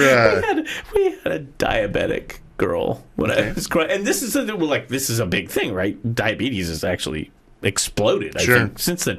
Back when I was growing up, it was a little bit more exclusive. It was like, the one, and there was a problem in class. Halloween would come up or whatever, and this girl, she was a sweet girl. I think her name was Helen. Really sweet girl. Really liked her, but she was full on diabetic. So it would always be like, okay, wait, you got to do Halloween, but you need to get this very special no sugar can't. There was a few things she could have, and it would be like, wow, and it was bad for her, because you could tell it's like, I'm getting singled out. This sucks, so there's that, and I totally get that. I totally get the medical thing, but you can work around this. We can work. We don't have to. Right. We can do things. Right, because they're not trying to dump on the parade. It's just a concern or something. The allergies, like the peanut, nut allergies. We'll work around this, But you could still have Halloween. You can still have snacks and stuff. Sure, yeah. Now you get... sugar and nuts and vegan kids and whatnot. You'll have to work it out, but you still have fun. Right. And then when we start talking about Christmas, though, I understand if a family is Jewish or if the family is Muslim. It may not be the, greatest time. They're not going to, get out the eggnog and start doing it. That's done. Christmas is done. Well... we're not, I mean, it's not. It's in. Yeah. No, Christmas. It's the holidays. Yeah. It's the holiday time. The winter holidays. Solstice. The winter. holiday. Oh no, solstice is like pagan though. Yeah. See, you can't Yeah. go there. Yeah. It's just. But I mean, but we're still okay. So we can't have Halloween. So don't get this. We can't have Halloween. Yeah. But we can have Thanksgiving, where we're killing a bunch of factory farm birds, And celebrating genocide over yeah. indigenous populations. That's okay. cool. That's okay. Sure. But don't talk about Christmas or Halloween or anything because you're going right. to offend somebody. But, What? well, on Christmas, we're going to have to bring back the pop culture professor Rebecca Housel because there's a lot of like tradition stuff. No, we got it. You know what my tradition is for Christmas? that? See, we're talking about Christmas. I heard Christmas music Yeah. in a store. It's already going in early September. Yep. K103. If you're living here in Portland, folks, K103, the easy listening. They are already playing Christmas music 24/7. Okay, well, yeah, but we're in the week of Thanksgiving. It's supposed to come after Thanksgiving. Yeah. You get this Black Friday thing or whatever, which is stupid. Yeah. But anyway, so it's okay. But when you're in early September, Yeah. and the decorations are up, and Back to school. the store, and Christmas, yeah, when it's back to school and they're already doing Christmas stuff, and literally it was like I'll walk in this place and is that Christmas music? No, you know. It is, yeah. I'll tell you what, and it was really bad because it was like early September or end of August. I got to go film this and show you a picture. Okay. There's a house on Cesar Chavez I know what you're talking about. Road. And Yeah. folks, if you're in Portland, The tree, right? and you're in the southeast Yeah. Portland area, and you probably take a bus or drive on Cesar Chavez Road on the way to Hawthorne, actually pretty close by Hawthorne, just a few blocks off of Hawthorne. Mm-hmm. There is a house with a Christmas tree with lights, Yeah. Christmas tree lights and stuff in front. Yeah. That's fine. That's great. I love houses. The peacock. Oh, yeah. I love that stuff. That's fun. That's good. Yeah. Festive. Yes. And you can have some misadventures when you're Oh, yeah. decorating your house too. Death by misadventure of Christmas decorations. But this house, they put the Christmas tree up like in August out in their front yard. Yeah. I saw that. I was like, now it's okay. But I drove past when they were doing it. Yeah. Yeah. They Like had I drove past when people were standing out there and kind of like doing stuff, and I'm like, "You got to be kidding!" They were doing it before Halloween. Yeah, Yeah. Before Halloween. Before Halloween. No, it was like September. I want to say. Yeah. I'm just like, what? They're really into it, I guess. Oh man. So my Christmas, we have lots of time to talk about this, but a little I Christmas is for the video viewing. Mm-hmm. And in my mind, if you're a fan of sci-fi, if you like the pop culture, you like your Star Trek, you like your Star Wars, there's only one video that you need to watch every single year, and you can find it. Actually, you can find it. I think it's on YouTube. Sure. And that is the Star Wars Christmas special. Yeah. One of the finest Christmas specials I can think of. Oh, No, truly is. Yeah. We will go. We'll have to.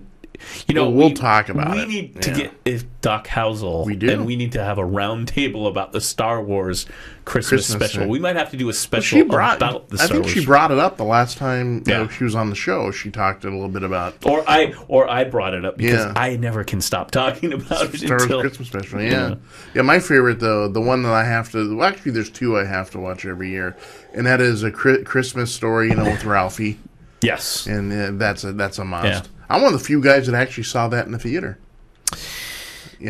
I think I missed it. Yeah. Did I see it in the theater? I can't remember. I remember it came out. I Yeah. think I saw it on cable and I maybe missed it in the theater. Gotcha. But I remember when it did come out. Yeah. Oh yeah. Yeah. Early wasn't- '80s.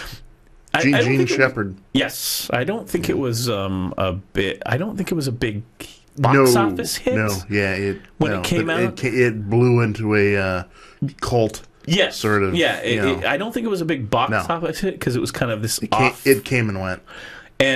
but it got critical Yeah. reviews, and then in cable television, Huge. and HBO, and then the rentals and stuff. It came out, and of course, it's now a cult hit. Yeah. And the critics, I remember like Siskel and Ebert going, "No, this is going to be like a cult. People are going to watch this every year." Right. You know? This is the one with Ralphie and the yeah. Red Ryder BB gun, and it's just a classic. And Darren McGavin's the dad. He's brilliant. And I can't remember. The mom is the mom from Close Encounters of the Third Kind. Yes. Yes. She's it's just like, so you got Kolchak and the mother from Close Encounters. Yeah, it's like well, you know, before I let my little Ralphie baby go up get abducted by aliens, I was in, you know, Midwest Illinois. With my other family. Just over the border in Indiana. And we need to put this together. See, what we have to do is generate the fan storyline where that woman, who's a mother in both, a mother to boys, is the same person. So she was an abductee back in Illinois. After the time of the Christmas Story, at some point, maybe there was a separation. Maybe Ralphie's like, you know, and maybe he's going off. I mean, he's not really college material. Military. Oh, Ralphie? Maybe? No, Ralphie was college material. Sure. You think so? Oh yeah.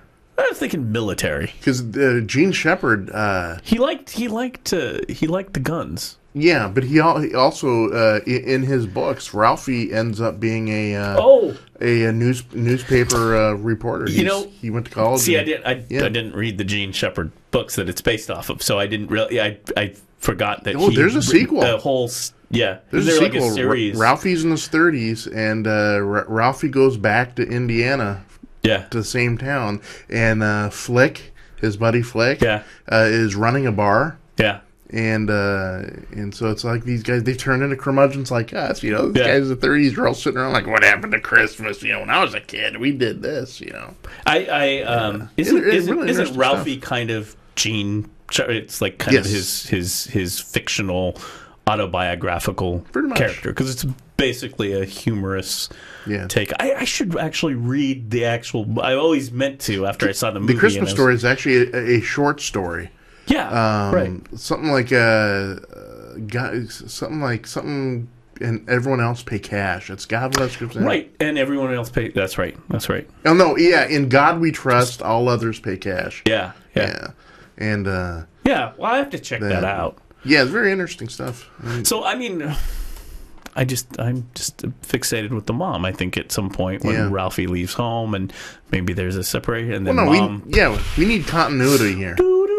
And then later, and then she hasn't aged because of Einstein, right? So she comes back. She's about the same age, looking the same. And if they took her, did they take the younger brother Randy too? Did he get? Oh, good question. Good question. These are questions. And then she's down, and then maybe she's in Indiana, and that turned Darren McGavin in the Kolchak. Dude, it was his quest right there. There you go. That's what got him, right? Maybe she was abducted. Maybe she went missing for a couple of years. We don't know. That's right. And Kolchak, I got to get to the bottom of this. And so he delves into it, and he just is mired in that world, and then he turns into Kolchak, and next thing you know.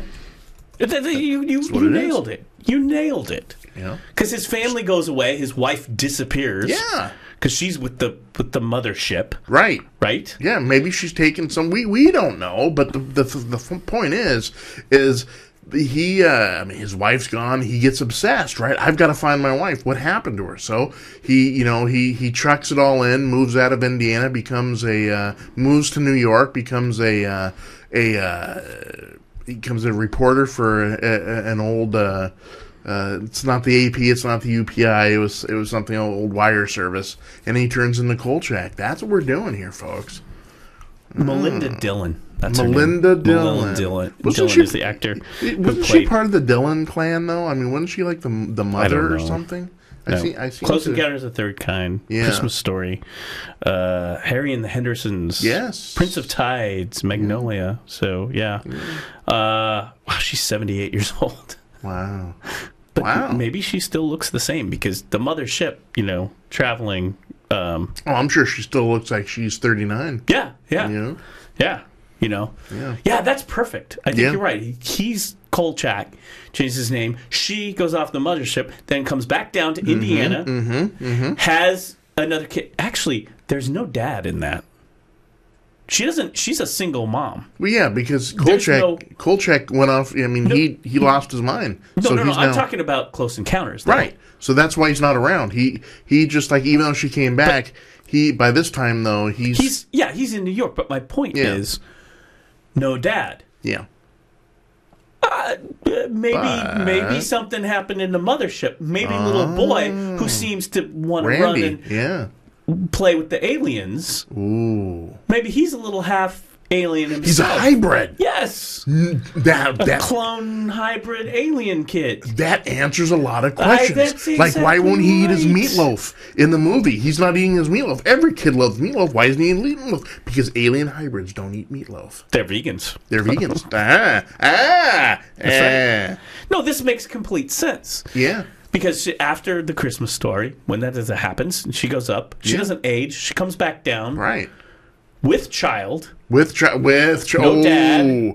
No dad. So she's raising little Little Randy's a hybrid. Randy hybrid. Yeah. That answers so many questions. It So does. many things are like made clear now. Holy cow. I'm gonna now. Yeah. I think what we're gonna do for the holidays, Yes. Christmas story, Close Encounters of the Third Kind, with a little maybe like a little mashup. video, like A maybe mashup. you and I need Yeah. to make like come to the studio, Yeah. make a little like we could do the Robert Osborne, right?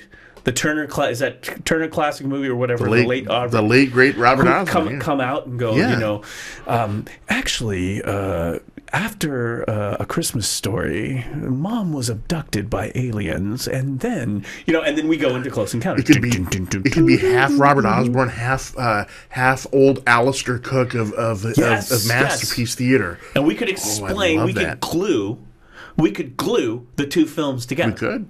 Like we're doing right now. Yeah. And we could make that video. So then did you watch The Christmas Story? Our Right. narrative, then our narrative, Oh yeah. and then Close Encounter. Now we're in the 70s. Now Yeah. it's Close Encounters. She's with child. She's with child. No dad. Right. Because- in our version, Ralph, he's sitting at the table and he's got the huge mashed potato. He's like, this means something. Exactly. This is great. Well, I mean, it's Richard Dreyfuss, so Ralphie's off. He's there's probably, you know, there's a reporter scene in Close Encounters. So Ralphie's a reporter. Ralph could be, I don't know, something like that. Right? We'll work into it. We'll get her though. I mean, I think we got something here. yeah. I was All, just- all roads lead to Melinda Dillon, so we got this covered. That's right. Which I really like her in both those movies. Yeah. I really like. I always was like, wow, she plays that very well. December 2nd. Showtime's for A Christmas Story. You can go out and see it. It's playing at the bunch of Regal cinemas. Nice. You know, so Nice. actually it's playing in the theater. So maybe Nice. you might take the fam out there. Yeah. That'd be good to see that on the big screen. Yeah. We do that every Christmas. We have a threesome, and that is. Well, Jason, that's probably more information than I need. Oh, not that's not that. It's a holiday threesome. What? It's a Christmas story. When did you start? Are you describing your Christmas or my Christmas? Deck the halls, folks. No, we do Christmas Story. We do It's a Wonderful Life, and then we do my favorite is A Christmas Carol, but it's a very special Christmas Carol. Who plays Scrooge? George C. Scott. That is my favorite version. Whoa, yeah. He is masterful in it, and love that version. So what we could do is we could take that version with George C. Scott, He's the ultimate curmudgeon. glue it with Patton, so how Patton comes out and ends up being the Scrooge, and yeah, we could do that. Yeah. In the beginning, you know, he's got his robe and his nightcap, and he's standing in front of an American flag back there. And you hear, He's- I was here for Christmas once Right. on this field, fighting with tanks and. I killed the ghost of Christmas past with my bare hands. You know, Scrooge has pearl handle. he's got pearl handle pistols. course, back then they're the dueling pistols, but that's okay. We're cool. Oh, yeah. Beautiful. We'll have to work on that one, too. Yeah, like he looks out over the plain, and he's like, I've been here before. I was with Alexander's armies. Anyway, sorry. I went off in left field with that one. So the movie that we ran out of time that I was going to talk about. Okay. But we could save it for the next day, maybe. Okay. It's called Planet Earth. Ooh. Yeah. Ooh. But I don't want to get into it right now. Written by Gene Roddenberry. Planet Earth. Okay. And Juanita Bartlett. Excuse me. Oh. I shouldn't have nachos on Sunday night before. Yeah. I couldn't think of anything to have. Yes, starring John Saxon. Gotcha. Okay. Well, it's. I want to bring it up. I want to talk about it. Okay. At some point, it's an interesting, futuristic sci-fi movie. Okay, I've got other movies too because everyone loves bad Christmas movies. No, we can't. But homework, folks. This is your homework over the weekend. Is since it's Monday, but I mean we'll talk about it Friday too, or over the weekend. But we got to talk. We might. Yeah. We might. Maybe we should do a scheduling thing this week. We should. We'll talk. Good. But your homework, folks, is think of the bad, not the classics, right? Everyone loves classics. Don't mess with the classics. Everyone has their favorite, really crappy Christmas music. Not music, I mean movie. Okay? Oh, yeah. I've got mine, but I'm not going to say it now because I don't want to unduly influence some people. So that's your homework, folks. You people in the lodge, you sit there and think about what is your favorite bad Christmas movie, and there's a whole slew of them. So that sounds good. I like that idea. Oh yeah, we'll talk more about that and Black Friday and all that. Right. Yeah. We'll be back on Black Friday. Yeah. We'll talk. We'll talk scheduling. We're gonna figure some scheduling stuff out this week because it's a big holiday week. So maybe we'll do something. Okay. So actually, we need to talk about Wednesday too. Are we doing the Wednesday show? Yeah. We are not going to have a meeting online here. Hi, join us in our production meeting, shall we? We got to go. But I will say you're talking about the bad movies and all that. Yeah. And I did post this on my Facebook. One of the things that always has got me through Thanksgiving as an adult. A young adult I don't know. Is the Mystery Science Theater Turkey Day Marathon? Yes, that's always been the favorite. Once they first started doing that on cable, we'd turn it on and cook to it and watch it. And I may or may not have lots of recordings of that. Adam West, the late Adam West, who passed away, he did a couple hostings of the Turkey Day, and you were just like, it was so good with Adam West. Are they doing that this year? They do it every year. Excellent. And the folks at Shout Factory are doing it, and they're doing it with the new revival cast this year of Mystery Science Theater. Felicia Day. And I don't know if Patton Oswalt's going to be in that. I hope he makes an appearance, but I know Felicia Day and Joel Hodgson and the people are going to be doing Turkey Day. I love that. I'm looking forward to that. Oh, it's so good. It's so very good. So we got to get out of here, Jason. Okay. So we got to say goodbye, and we will be back. Keep your eye on the announcements. Yeah, keep it. All right. Happy Thanksgiving, everybody. Yeah, have a good holiday.